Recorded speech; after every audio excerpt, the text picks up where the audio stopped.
এমন সম্পূর্ণ মেয়েকে আমি আমার ছেলের বউ হিসেবে মানতে পারবো না মিস্টার মাহবুব। তার চেয়ে আপনার ছোট মেয়েকে আমার পছন্দ হয়েছে, তাকে আমার ছেলের বউ বানিয়ে নিতে চাই আমি। হবু শাশুড়ির এমন কথা শুনে মাথা নিচু করে নির্বাক হয়ে বসে রইল মিহিয়া। এমন কথা সে একের অধিকবারও শুনেছে, তাই সয়ে গেছে। কিন্তু চোখের জল, সে যেন মিহিয়ার সাথেই সন্ধি করেছে আজ। চোখ বেয়ে গড়িয়ে পড়েছে সে অবাধ্য জলগুলো। কিন্তু এমনটা তো কখনো হয়নি। কিন্তু কেন? এর মাঝে মিহিয়ার বাবা মাহবুব সাহেব বলে উঠলেন, কি বলছেন আপা এসব? আপনার ছেলেই তো আমাকে বলেছে সে মিহুকে পছন্দ করে। তাহলে ও তো ছোট, আর এই বয়সী ছেলেরা এমন কথা বলবেই, তাতে কান দিতে নেই। আর আমার ছেলে তো সবসময় মায়ের কথাই শোনে, ঠিক না রিয়ান বাবা?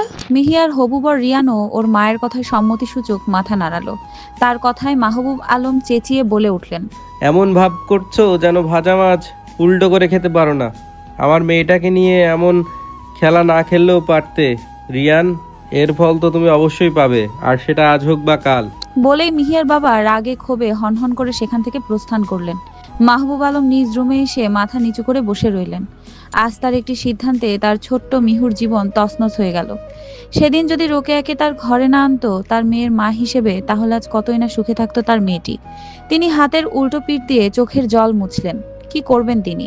রোকেয়া যে তাকে এমন জালে ফাঁসাবে সেটা তিনি কখনো কল্পনাই করতে পারেননি। তার সকল সম্পত্তির অর্ধেকাংশ নিজের নামে নিয়ে নিয়েছে, বাকিটা তো তিনি নিজেই এতিমখানায় দান করেছিলেন। এত সম্পত্তি তার লাগতো না, কারণ বর্তমান সম্পত্তি দিয়ে তার আরো 14 বংশ চলতে পারবে। কিন্তু এসব যে সে নিজের নামে করে নিবে তা জানতো কে? মিহিয়ার বাবা যাওয়া মাত্রই মিহিয়ার ছোট বোন মানে সৎ বোন রুষাকে বউ সাজিয়ে নিয়ে এসেছে তার ছোট মা মিসেস রোকেয়া। সে তো এটাই চেয়েছিল, যেন রিয়ান রুষাকে বিয়ে করে। অবশ্য রুষা মিহিয়ার চেয়ে রূপের দিক থেকে অনেক বেশি সুন্দর দেখতে, তাতে যে কেউ ওর প্রতি আকৃষ্ট হবে এটাই স্বাভাবিক। আর রোকেয়া তো মাহবুব আলমের দ্বিতীয় পক্ষ, তাই মিহিয়া তাকে ছোট মা বলে ডাকে।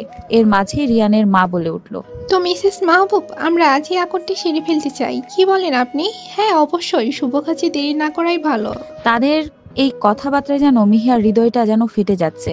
তাই সে সইতে না পেরে দৌড়ে সেখান থেকে রুমে চলে গেল। রুমে এসে দরজা বন্ধ করে মেঝেতে বসে জড়সড় হয়ে নিঃশব্দে কান্না করতে লাগলো। আজ তার চোখের জলগুলো যেন বাঁধ ভেঙেছে। সে কখনো ভাবতেই পারেনি তার ছোট মা তার সাথে এমনটা করবে। মিহিয়ার 8 বছর বয়সেই সে তার মাকে হারিয়ে ফেলেছিল কোনো একটা মেলায়। সেদিন তার বাবা অনেক খোঁজাখুঁজির পরও মিহিয়ার মাকে পায়নি আর। তাই তো তিনি তার বড় ভাইদের কথা মতো মিহিয়ার দেখাশোনার জন্য রোকেয়াকে বিয়ে করার সিদ্ধান্ত নিয়েছিলেন। কিন্তু কে জানতো সেই সিদ্ধান্তই তার আদুরে মেয়েটির জীবনে কাল হয়ে দাঁড়াবে। মিহিয়া ডুকরে কেঁদে উঠল, কেন মা আমাকে একা ফেলে চলে গেলে?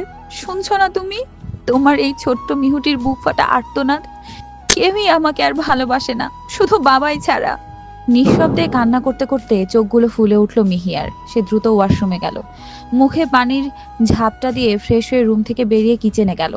অতিথিদের জন্য নাস্তা বানিয়ে তাদের দিতে এগিয়ে যেতেই রুষার খালা রোনাইয়া মিহিয়ার হাত থেকে ট্রেটি ছিনিয়ে নিয়ে দু একটা নিরামিষ বাক্য শুনিয়ে চলে গেল। মিহিয়া মুচকি হেসে দরজার আড়ালে গিয়ে দাঁড়ালো। দেখতে পেল তারই হবু বর তার ছোট বোনকে রিং পরাচ্ছে। কতই না খুশি হয়েছে মেয়েটি। মিহিয়া দীর্ঘ নিঃশ্বাস ফেলে সেখান থেকে রুমে চলে এলো।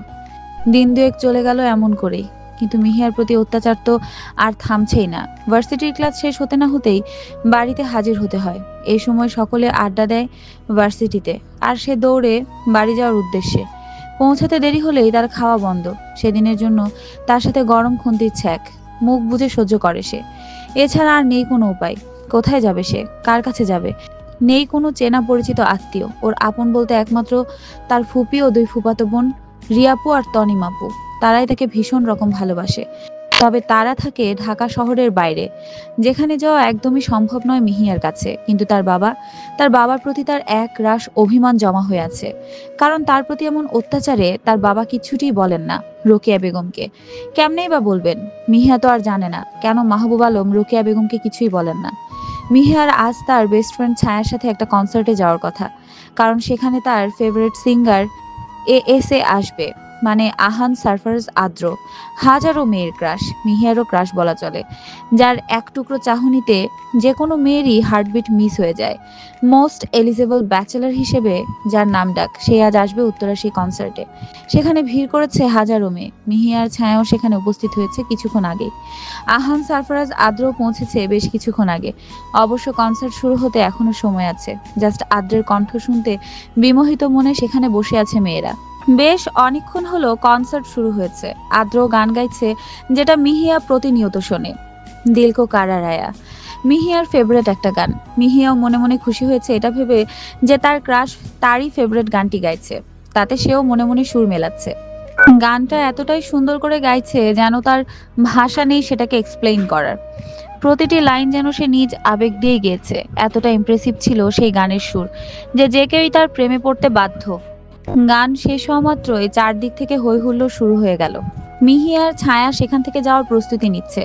এমন সময় সকলকে অবাক করে দিয়ে আদ্র একগুচ্ছ কালো গোলাপ নিয়ে মিহিয়ার সামনে হাঁটু গেড়ে বসে বলতে লাগলো, Mihu, will you marry me? Can I have you? আদ্রের এমন প্রপোজালে সকলের খালি একটাই আবদার মিহিয়ার প্রতি, সেটা হলো একসেপ্ট হিম। কিন্তু মিহিয়া কিছুই না বলে ছায়ার হাত ধরে বেরিয়ে এলো কনসার্ট থেকে। আদ্রের এই প্রপোজালে লাইভ দেখানো হচ্ছিল, তাই মিহিয়া কিছু বলতে পারেনি, কারণ সে জানে আজ তার উপর কি বয়ে যেতে পারে। মিহিয়াকে এমন করে বেরিয়ে আসতে দেখে ছায়া জিজ্ঞেস করলো, মিহু কি হয়েছে, তুই ওনাকে অ্যাকসেপ্ট করিসনি কেন? কেন করিনি সেটা তুই বুঝতে পেরেও কেন এমন প্রশ্ন করছিস? কিন্তু ওনার প্রপোজাল। প্লিজ আমাকে এটা নিয়ে আর বলিস না, আজ থেকে হয়তো বাসার বাইরে আসা বন্ধ করে দিবে। কিছু হবে না, দেখি সব ঠিক হয়ে যাবে। কথা বলতে বলতে মিহিয়ার বাসার সামনে আসতে দেখতে পেল রোকেয়া বেগমকে। হয়তো খুন্তি হাতে দাঁড়িয়ে আছে। সে শুকনো ঢোক গিলে ছায়াকে বিদায় দিয়ে বাসার দিকে এগিয়ে গেল। আদ্র সেখান থেকে উঠে সোজা গাড়ি নিয়ে নিজেই ড্রাইভ করে চলে এলো বাসায়। আর আসার পর থেকেই একটা কথা বিড়বিড় করছে, শ্যামা পাখি, তুমি আমাকে রিজেক্ট করলেও তুমি শুধুই আমার, আর কারো হতে দিব না তোমাকে। মিহু আদ্রকে কেউ আলাদা করতে পারবে না, মিহু শুধুই আদ্রের। I need you at any cost. সময় চলছে তার আপন গতিতে। সেদিনের পর থেকে সপ্তাহখানেক হতে চলল। মিহিয়ার কোনো খোঁজই পাচ্ছে না আদ্র। এমন কোনো মাধ্যম নেই যেখানে খোঁজ নেয়নি। শেষে মিহিয়াদের বাসার সিসি ক্যামেরা হ্যাক করতেই তার স্বস্তির নিঃশ্বাস পড়ল। ক্যামেরায় দেখা যাচ্ছে মিহিয়া রুমে বিছানার এক কোণে বসে আছে। আদ্র মুচকি হাসি দিয়ে মনে মনে বলছে, মিহু পাখি, তোমার খোঁজ অবশেষে পেলাম। আজ থেকে পুনরায় তোমার প্রতি নজর রাখবো আমি, একেবারে সিক্রেট নজর, কেউই বুঝবে না শুধু আমি ছাড়া।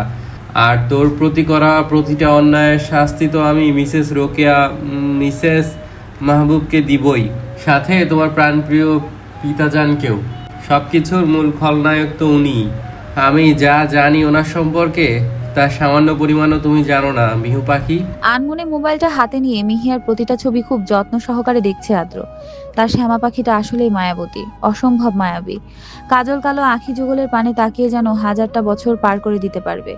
মোবাইল অফ করে পাশে রেখে দিয়ে মিহিয়াকে নিয়ে ভাবনার জগতে পাড়ি জমালো আদ্র। ভাবছে সেদিনের কথা, ফ্ল্যাশব্যাক, বছর দুয়েক আগের কথা। সেদিন আদ্র তার ফুপির বাসায় যাচ্ছিল। হঠাৎ করে মাঝ রাস্তায় জ্যামে পড়ে একটা বিশ্রী পরিস্থিতির মুখে পড়েছিল সে। সামনের মোড়ে তাকাতেই একটা ফুচকার দোকানে চোখ আটকে গেল আদ্রের। আর সেদিনই সে তার মায়াবিনীর দেখা পেয়েছিল। সেদিন প্রথম তার পাথর হৃদয়ে ফুল ফুটেছিল। কি দারুণ করে হাসতে পারে মেয়েটি, একেবারে চঞ্চল প্রকৃতির। প্রকৃতি নিজ হাতেই যেন বানিয়েছে তাকে, একটু নিপুণ শৈল্পিকতায় মুড়িয়ে। মিহিয়ার প্রাণবন্ত হাসিতেই মুগ্ধ হয়েছিল আদ্র সেদিন। হাসার সময় মুখে টোল পড়া মুহূর্তটা যেন থমকে গিয়েছিল সে। কি দারুণ হাসি, মনের গহীনে ঘন্টা বাজিয়ে দিয়েছিল একেবারে। হঠাৎ ভাবনার মাঝে পথে ব্যাঘাত ঘটিয়ে পাশে থাকা মোবাইলটা বেজে উঠল। চমকে উঠে সে মোবাইল হাতে নিতেই একরাশ বিরক্ততা ভর করলো চোখে মুখে। কানে দিতেই ওপাশ থেকে নাক টানা ন্যাকামো কণ্ঠে আওয়াজ এলো, আদ্র, তুমি জানো না তোমায় আমি কতটা ভালোবাসি। তো তুমি কেন ওই মিডিল ক্লাস মেয়েটাকে প্রপোজ করেছো? সেটা পুরো লাইভ ছিল, পুরো বিটি দেখেছে সেটা। None of your business. Nitu অন্য কোনো প্রয়োজনে ফোন দিয়ে থাকলে বলতে পারো, অযথা তো আমার সময় অপচয় করিও না। You know I don't like it. Adro, আমার কথাটা তোমার কাছে অযথা মনে হচ্ছে? অন্তত আমার এই কথাটা তো শোনো, আমি তোমাকে। বাকি কথাটা বলার আগে লাইন কেটে দিল আদ্র। সে জানে নিতু ওকে কি বলবে। অ্যালাইনা নিতু, আদ্রের মামাতো কাজিন। বেশ কয়েকদিন ধরে মেয়েটা ওকে জ্বালিয়ে মারছে। চরিত্র মোটেও ভালো নাই মেয়ের, সারাটা রাত নাইট ক্লাবেই কাটায়। আবার সে আসছে ভালোবাসার কথা বলতে, শেমলেস গার্ল। নিজে মিডিল ক্লাস, আবার মিহুকে বলে কিনা মিডিল ক্লাস। আগে নিজের কথা ভাব। রাগে আদ্র হনহন করে ওয়াশরুমে চলে গেল ফ্রেশ হতে। আদ্রের লাইন কাটা মাত্রই নিতু মোবাইলটাকে দিল একটা ঢিল। সাথে সাথে এই মোবাইলটার প্রাণ সোজা দেহ থেকে বেরিয়ে আসমানের পথে উড়াল দিল। নিতুর মেজাজ এখন বেশ তুঙ্গে। নিতু শুধু চায় আদ্রের সাথে কয়েক মাস খুব ক্লোজলি মিশে নিজেকে সেলিব্রিটি হিসেবে তৈরি করতে। তারপর ওকে বিয়ে করতে পারলেই ওর সকল প্রপার্টি হাতের মুঠোয়। সে দাঁতে দাঁত কটমট করে মনে মনে আওড়াতে লাগলো। তোমাকে যদি আমি আমার না করতে পারি তাহলে অন্য কাউকেও তোমার হতে দিব না। Mister Ahan Sarfaraz Adro, you are only mine. No no, your properties only mine. বলেই রহস্যময় একটা হাসি দিয়ে বেরিয়ে গেল রুম থেকে। সেদিন মিহিয়া বাসায় ঢোকা মাত্রই খুন্তি দিয়ে অসহ্য পরিমাণ মেরেছিল রোকেয়া বেগম। এমন জঘন্যভাবে মারতে তার একটুকু বুক কাঁপেনি। মা হয়েও কষ্ট হয়নি তার, বরং মিহিয়াকে মেরে সেদিন চরম শান্তি নিয়ে ঘুম দিয়েছিল রোকেয়া বেগম। দাগ এখনো পিঠে বেশ চকচক করছে, পানি লাগলেই অসহ্য জ্বালাতন হয়। সেদিন চোখের জলও শুকিয়ে গেছে কাঁদতে কাঁদতে। এভাবে প্রতিটা দিন মিহিয়ার উপর চরম অত্যাচার করেছিল সে। শান্তিতে একবেলা ঘুমোতে আর খেতেও দেয়নি। সব মিলিয়ে বেহাল দশায় ছিল মিহিয়া। রোকেয়া বেগমের সাথে তো তার মেয়ে রুষাও ছিল, সেও কম অত্যাচার করেনি মিহিয়ার প্রতি। মাহবুব আলম শুধু চেয়ে চেয়ে দেখতেন, কিছুই বলতে পারতেন না। মিহিয়া করুণ চোখে তার দিকে তাকালে তিনি সেখান থেকে চলে আসতেন। পারতেন না মেয়েকে এমন ডাইনি মহিলার হাত থেকে রক্ষা করতে। সেদিনের পর থেকে মিহিয়াকে এক সপ্তাহ বাসার বাইরে বের হতে দেয়নি রোকেয়া বেগম। তবে এই এক সপ্তাহে মিহিয়া বেশ কিছু জিনিস আন্দাজ করতে পেরেছিল। আসলে কেন তাকে এত অত্যাচার করে তার ছোট মা। ক্লু পেলেও কি হবে, প্রয়োজন তো তার প্রমাণ, এভিডেন্স। কিন্তু পাবে কোথায় সে? প্রত্যেকবার সেই কথাগুলো চিন্তা করতেই গোলক ধাঁধায় পড়েছে সে। তাহলে কি এর পেছনে বড় কোনো রহস্য আছে? আমার মাকে তাহলে, না না, এমন কেন করবে আমার বাবা? আজ সকালে বেশ সকালে উঠেছে সে। আজ আবার ভার্সিটি যাবে। রোকেয়া নিজেই তাকে বলেছে যাওয়ার জন্য। সাথে রোকেয়া বেগম মিহিয়ার মোবাইলটাও দিল নিয়ে যাওয়ার জন্য। মিহিয়া বেশ অবাক হলেও প্রকাশ করলো না। কিন্তু কেন বললো এমন তার ছোট মা? নিশ্চয়ই কোনো কারণ তো আছেই। বেশ কিছুক্ষণ হলো ভার্সিটি এসেছে মিহিয়া। ছায়ার জন্যই অপেক্ষা করছে। এই এক সপ্তাহে একটিবারও কথা হয়নি ছায়ার সাথে তার। আধ ঘন্টা বলেও এখনো আসছে না ছায়া। তাই সে ক্যাম্পাসে তার প্রিয় জায়গায় যাওয়ার জন্য এগিয়ে গেল। বেশ নিরিবিলি জায়গাটা, চারদিকে গাছগাছালিতে ঘেরা জায়গাটা। পাশে কয়েকটা রুম খালি পড়ে আছে। এই সময় কেউ এই দিকটাতে তেমন আসে না। মিহিয়াও সেই জায়গায় যাচ্ছে, পছন্দের একটা জায়গা। হঠাৎ বাঁ হাতে হ্যাচকা টানে সে খালি রুমেই চলে এলো। ভয়ে গলা শুকিয়ে এলো মিহিয়ার। চোখ মুখ কুঁচকে শার্ট খামচে ধরে জড়সড় হয়ে দাঁড়িয়ে রইল। কিছু সময় যাওয়ার পরও যখন কোনো সাড়া পেল না, তখন সে আপনা আপনি তার খামচে ধরে রাখা শার্টটা ছেড়ে দিল। চোখ খুলে সামনে তাকানো মাত্রই দু কদম পিছিয়ে গেল সে, কারণ তার সামনে স্বয়ং আদ্র দাঁড়িয়ে আছে। তাকে দেখে মিহিয়ার প্রাণ যায় যায় অবস্থা। কয়েকদিন আগেও তার সবচেয়ে পছন্দের মানুষের তালিকায় ছিল, আর আজ সে তার জমের তালিকায়। ভয়ে একদম হাতের মুষ্টি করে দাঁড়িয়ে রইল সে। তাকে এমন ভয় পেতে দেখে আদ্র মুচকি হেসে বলল, শাওয়া পাখি, ভয় পেও না, তোমার কোনো ক্ষতি আমি করব না। আদ্রের কথায় যেন ভরসা পেল মিহিয়া। চোখ তুলে তাকালো সে আদ্রের পানে। ভাঙা ভাঙা গলায় জিজ্ঞেস করলো, তো তো তাহলে কেন আমার পিছু নিয়েছেন?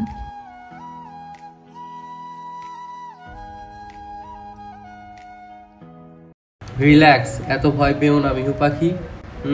তোমার পিছু নেওয়ার কারণ তোমায় বড্ড বেশি ভালোবাসি তাই। প্লিজ এসব কথা আর বলবেন না, আমাকে যেতে দিন। উপস, তোমায় ধরেছি তো যেতে দেওয়ার জন্য নয়, তোমায় ধরেছি।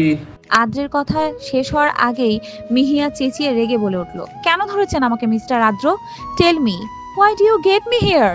তোমায় নিয়ে একান্ত সময় কাটানোর জন্য, ভালোবাসায় ভরিয়ে দেওয়ার জন্য, তোমার এই তিক্তময় জীবনটা। আমার তিক্তময় জীবনটা আমি সামলাতে পারবো। It's none of your business. So আপনি চলে যান। বলেই হনহন করে সেখান থেকে বেরিয়ে গেল মিহিয়া। আদ্র ভালোবাসার দৃষ্টি নিয়ে তাকিয়ে আছে মিহিয়ার যাওয়ার দিকে। মিহিয়া তার চোখের আড়াল হতেই মুচকি হেসে মনে মনে বলতে লাগলো, জীবনের যে কোনো মূল্যে তোমাকে আমার করে নেব মিহু পাখি। আপোষে হোক বা চুক্তি, যে কোনো ভাবেই I need you in my life forever, Mrs Mihiya Sarfaraz. My challenge started right now. বলেই মুচকি হাসি দিয়ে আদ্র তার কাজে চলে গেল।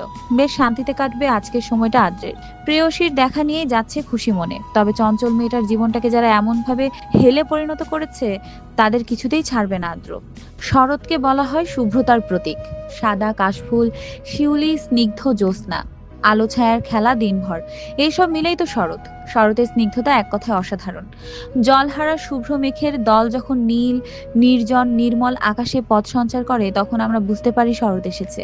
শরতের আগমন সত্যিই মধুর।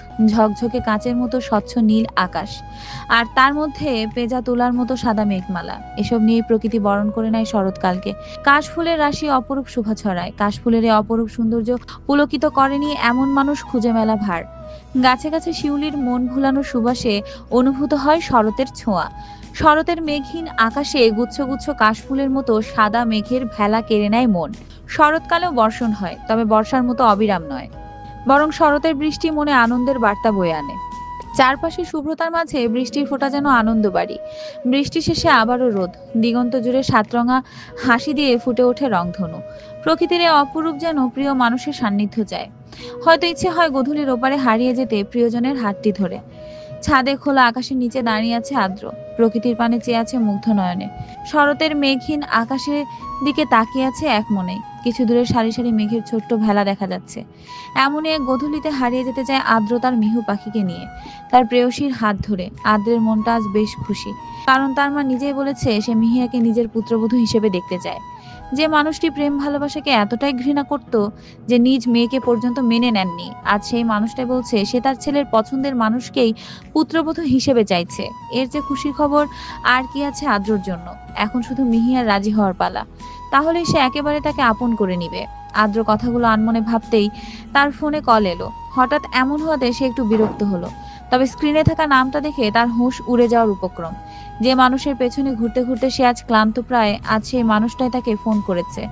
ঠোঁটের সেই কিঞ্চিত পরিমাণ হাসিটা আরো গাঢ় হলো। খুশি মনে রিসিভ করতে ওপাশ থেকে ফুঁপিয়ে কান্নার আওয়াজ এলো। আদ্র ভাইয়া, মিহু। হঠাৎ ছায়ার কান্না কণ্ঠে মিহু কথা শুনে আদ্রের বুকের ধুকপুকানি শুরু হয়ে গেল। কোনো কিছু হারিয়ে ফেলার ভয় তাকে ঘিরে ধরলো। কেমন অস্থির অস্থির লাগছে তার, ভয়ে গলা শুকিয়ে আসছে বারবার। সে অস্থির হয়ে জিজ্ঞেস করলো ছায়াকে, কি হয়েছে মিহু পাখির? ছায়া প্লিজ আনসার মি। মিহুকে ওর ছোট মা প্রচন্ড পরিমাণে মেরেছে। সে মারা ছোট অজ্ঞান হয়ে গেছে, তার সাথেই বাড়ি থেকে বের করে দিয়েছে। হোয়াট? কখন হয়েছে এসব? এখন কোথায় আমার মিহু পাখি? আর তুমিই বা কোথায়? আপনি প্লিজ এখানে হসপিটালে চলে আসুন, আপনাকে মেসেজে অ্যাড্রেস দিয়ে দিচ্ছি। Okay, I am coming in 10 minutes. Adro গাড়ি নিয়ে দ্রুত বেরিয়ে গেল ছায়ার দেওয়া ঠিকানায়। 10 মিনিটের কম সময় সেখানে উপস্থিত হলো। ভেতরে ঢুকে দেখতে পেল ছায়া বারান্দায় বসে আছে। আদ্র সেদিকে এগিয়ে গিয়ে ছায়ার কাঁধে হাত রাখলো। হঠাৎ কার উপস্থিতি টের পেয়ে চোখ তুলে তাকাতে আদ্রকে দেখতে পেয়ে দাঁড়িয়ে গেল। আদ্র অস্থির হয়ে ছায়াকে জিজ্ঞেস করলো, ছায়া আমার মিহু পাখি কেমন আছে এখন? ডাক্তার কি বলেছেন? ঠিক হয়ে যাবে তো? আদ্রের অস্থিরতা দেখে ছায়া মুচকি হেসে, ভাইয়া রিল্যাক্স, মিহু আলহামদুলিল্লাহ এখন ভালো আছে, তবে মাথায় আঘাত পাওয়াতেই সেন্সলেস হয়ে গিয়েছিল। থ্যাঙ্কস গড, আমার তো প্রাণ বেরিয়ে যাওয়ার উপক্রম। যাই হোক, ও এখন কোথায়? কেবিনে শিফট করবে এখন মেবি। তাদের কথার মাঝে ডাক্তার এসে উপস্থিত হলো। আদ্র ডাক্তারের দিকে পিঠ করে দাঁড়ানোতে তাকে খেয়াল করেনি ডাক্তার। তিনি তাদের উদ্দেশ্য করে বললেন, মিস মাহিয়ার গার্জিয়ান কি আপনারা? এবার ডাক্তারের দিকে ফিরে আদ্র জবাব দিল, উনি মিস মিহিয়া নয় ডাক্তার সাহেব, Mrs Mihiya Sarfaraz, my wife. আর হ্যাঁ, আমরা ওর বাড়ির লোক। এখন কেমন আছে আমার ওয়াইফ? আদ্রের কথায় বেশ অবাক হলো ছায়া। তার চেয়ে বেশি অবাক হলেন ডাক্তার। তবে ডাক্তার সাহেব নিজেকে সামলে নিয়ে হালকা হেসে বললেন, আলহামদুলিল্লাহ, she is out of dangerous. Oh thanks. That is fine mister Adro. যাই হোক, ওনাকে এখন কেবিনে শিফট করা হবে। ওকে।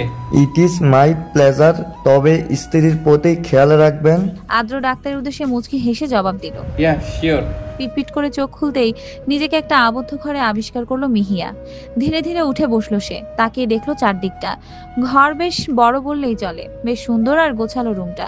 কিন্তু এখানে কেন বুঝতে পারছে না। ও তো বাসায়। না না, ওকে তোর ছোট মা মেরেছিল, যার কারণে সে সেন্সলেস হয়ে গিয়েছিল। তাহলে এটা তো তাদের বাড়ির কোনো রুম নয়, ছায়াদের। কিন্তু ছায়াদের বাড়ির প্রত্যেকটা কোণা সে চিনে।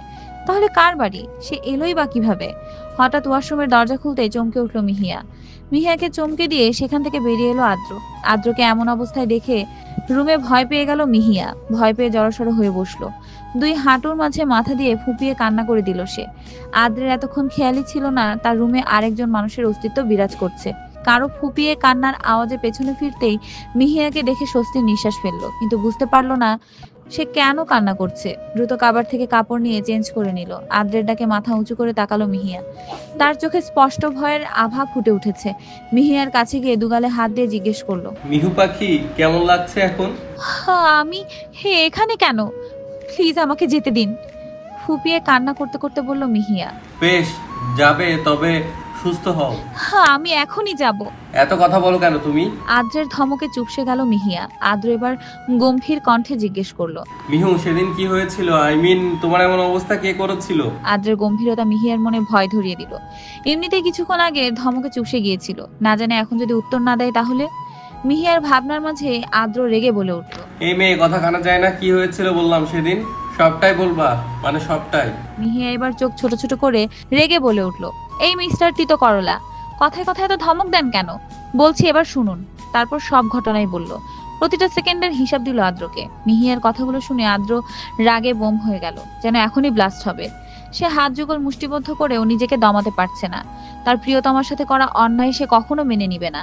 এর প্রতিশোধ সে নিবেই। মিহিয়ার কথা শেষ হতেই একজন সার্ভেন্ট খাবার নিয়ে দরজায় নক করলো। কামিন। শান্ত কণ্ঠে আসার অনুমতি দিল আদ্র। সার্ভেন্ট খাবারগুলো রেখে চলে গেল। রাগটাকে সে অনেক কষ্টে দমিয়ে নিজেকে শান্ত করে মিহিয়ার সামনে প্রেজেন্ট করছে। তাকে বুঝতে দেয়া যাবে না সে যে তার প্রতি করা প্রতিটা অন্যায়ের জবাব দিবে। তাই সে শান্ত হয়ে হাত ধুয়ে এসে বাবু হয়ে বসলো মিহিয়ার সামনে। মিহিয়ার মুখের সামনে এক লুকমা তুলে তাকালো ওর দিকে। নাও হা করো। মিহিয়া নাক মুখ কুঁচকে জবাব দিল, খাবো না। নো মোর ওয়ার্ডস। চুপচাপ হা করো, না হলে জোর করে খাওয়াবো। আদ্রের কথায় মিহিয়ার মুখ আপনা আপনি হা হয়ে গেল। আদ্র সুবিধা মতো লোকমাটা মিহিয়ার মুখে চালান করে দিল। এভাবে একে একে সবগুলো মিহিয়াকে খাইয়ে সে প্লেট নিয়ে বেরিয়ে যাচ্ছিল। কি মনে করে পেছনে ফিরে তাকালো মিহিয়ার দিকে, গম্ভীর স্বরে বলে উঠল, চুপচাপ শুয়ে থাকো, আমি এখনই আসছি। বলেই বেরিয়ে গেল আদ্র। এতক্ষণ আদ্রের সামনে কিছু বলতে না পারলেও এখন বসে বসে আদ্রের 14 বংশ উদ্ধার করতে লাগলো মিহিয়া। রাত 12:37। এমন সময় তেমন কেউই ফোন দেয় না মাহবুব আলমকে, কিন্তু আজ ফোন পেয়ে বেশ অবাক হলেন তিনি। ফোন রিসিভ করতে ওপাশ থেকে একটা অপরিচিত গম্ভীর নারী কণ্ঠ ভেসে এলো মাহবুব আলমের কানে, আর সেটা হলো, কাজটা ভালো করলি না মাহবুব, এর প্রতিটার ফল তুমি ভোগ করবে। কে আপনি? ভয় পেয়ে জিজ্ঞেস করলো মাহবুব আলম। সময় হলেই জানতে পারবে, সি ইউ সুন বলেই কল কেটে দিল মহিলাটি। মাহবুব আলম বেশ ভয় পেয়ে গেলেন, কিন্তু সে জানলো কেমন করে? আর তাকে তো সে নিজ হাতেই কিছুই মেলাতে পারছে না মাহবুব আলম। তবে মিহিয়ার জন্য তার বেশ খারাপ লাগছে, আপন সন্তান বলে কথা। তবুও তাচ্ছিল্যের হাসি দিয়ে শুয়ে পড়লো সে। আপাতত এসব ভাবতে চায় না। সাদা মেঘের ভেলা ভাসিয়ে শরৎ বিদায় নিয়েছে সদ্যই। হেমন্তের শিশির বিন্দুতে সাদা কাশফুলের রঙও এখন ধূসর প্রায়। শীতের আগমনী বার্তায় ঘন কুয়াশার চাদরে ঢাকা পড়েছে ভোরের সোনারঙা রোদ। বিকেল 5টা না বাজতেই পশ্চিমে ঢলে পড়েছে সূর্য। গোধূলি লগ্ন পেরিয়ে জলদি নেমে আসছে সন্ধ্যা। ভোরের আলো ফুটতে স্নিগ্ধ শিশিরে ভেজা সবুজ ধানের পাতাগুলো নুয়ে পড়ছে বাতাসে। সাত সকালে বয়ে আসা হিমেল হাওয়ায় টের পাওয়া যাচ্ছে ধীর পায়ে শীত নামছে প্রকৃতিতে। আর শিশির ভেজা ভোর যেন জানান দিল ধীর পায়ে শীত আসছে। ভোরের আলো ফোটার আগেই প্রকৃতিতে আজ ভর করেছে ঘন কুয়াশা। চারদিকে তাই আজ সূর্যের আভা ছড়ায়নি, নেমে এসেছে শীতের আমেজ।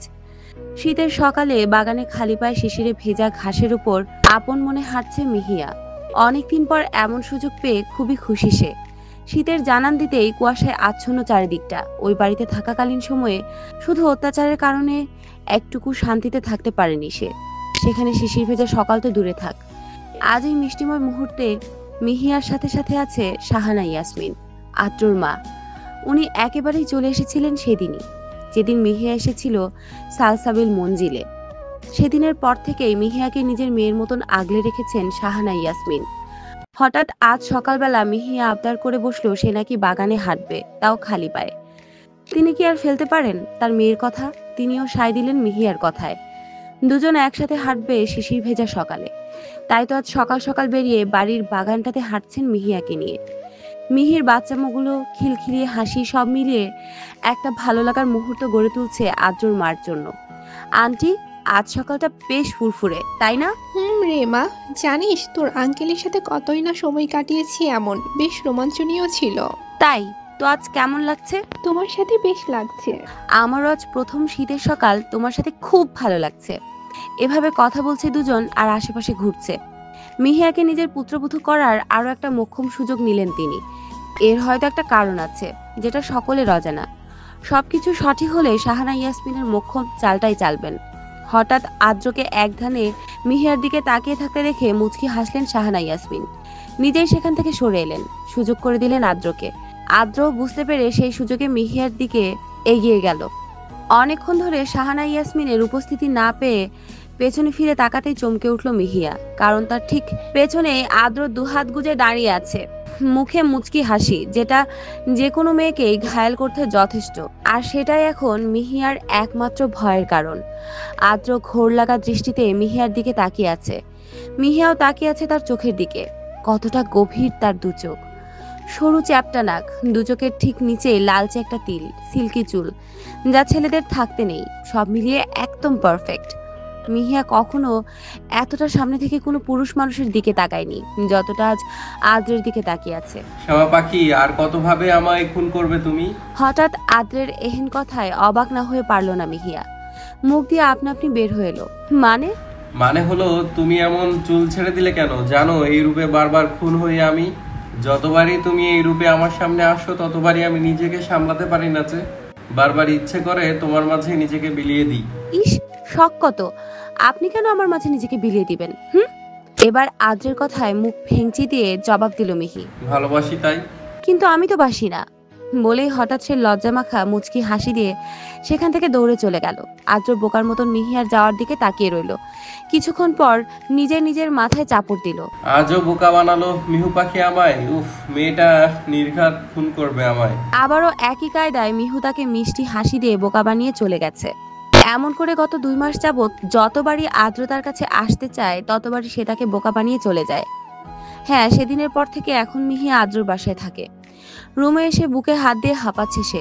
যতবারই আদ্র তার মুখোমুখি কিংবা সামনে যায় ততবারই তার হার্টবিট এতটা ফাস্ট চলে যে সে হার্ট অ্যাটাক করার উপক্রম। আরেকটুর জন্যই। নির্ঘাত আজ শেষ দিন ছিল আমার জন্য। এই মানুষটা না, বলে কাভার থেকে ড্রেস নিয়ে ওয়াশরুমে চলে গেল শাওয়ার নিতে। আজ ভার্সিটিতে যাবে, তাও 2 মাস পর। আদ্রের টোটালি নিষেধ ছিল, কিন্তু মিহিয়ার জোরাজুরিতেই সম্মতি দিল। তবে রিকশায় যাওয়া যাবে না। টানা আধা ঘন্টা পর শাওয়ার নিয়ে বেরিয়ে পড়ল মিহিয়া। এখন সোজা শাহানা ইয়াসমিনের রুমে যাবে, তারপর ব্রেকফাস্ট করে সোজা ভার্সিটি। অবশ্য গাড়ি নিয়ে যাবে, রিকশা করে যাওয়াটা আদ্রের সরাসরি নিষেধ। ভার্সিটির গেটের সামনে দাঁড়িয়ে আছে মিহিয়া। কত অচেনা লাগছে ক্যাম্পাসটা। কতদিন পর এলো ক্যাম্পাসে। সবকিছু যেন পাল্টে গেল। আসলেই কোথাও বেশ কয়েকটা দিন যাওয়া না হলে পরবর্তীতে সেটা চিনতে বেশ অসুবিধা হয়। বাস্তবতা বলে কথা। চারদিকে তাকিয়ে দেখছে মিহি। তার দেখার মাঝে এসে উপস্থিত হলো ছায়া। মিহিয়া ছায়াকে দেখা মাত্র জড়িয়ে ধরলো। ফোনে টুকটাক কথা হলেও সামনাসামনি একদমই দেখা হয়নি। একদমই। কেমন আছিস মিহু? বেশ ভালো, তুই? বেশ ভালোই, তবে তোকে ছাড়া একদমই ভালো ছিলাম না রে। উফ, বাদ দে তো ওসব কথা, এখন ক্লাসে চল। দুজনেই হাঁটা দিল ক্লাসের দিকে। মাঝপথে তাদের থামিয়ে দিল একদল বখাটে। বখাটে বলে ভুল হবে, তারা সিনিয়র, ফাইনাল ইয়ারের। প্রায়শই মিহিয়াদের ডিস্টার্ব করে তারা, বিশেষত মিহিয়াকে। সেদিনের পর থেকে যেদিন আদ্র মিহিকে সকলের সামনে কনসার্টে প্রপোজ করেছিল, প্রায় প্রতিটা দিনই এমন করতো। 2 মাস পরে এসেও শান্তি পেল না তারা। আজও ঠিক একই রকম। মিজান, আমার প্রপোজাল কখন অ্যাকসেপ্ট করবা? কি হলো জান, বলো। কি সমস্যা আপনাদের? এভাবে পথ না আগলে দাঁড়ালে আপনাদের হয় না? রেগে বলে উঠলো ছায়া। নো শালিকা, আগে অ্যাকসেপ্ট করুক, তারপর আর আসবো না এভাবে পথ আটকাতে। হি হি হি।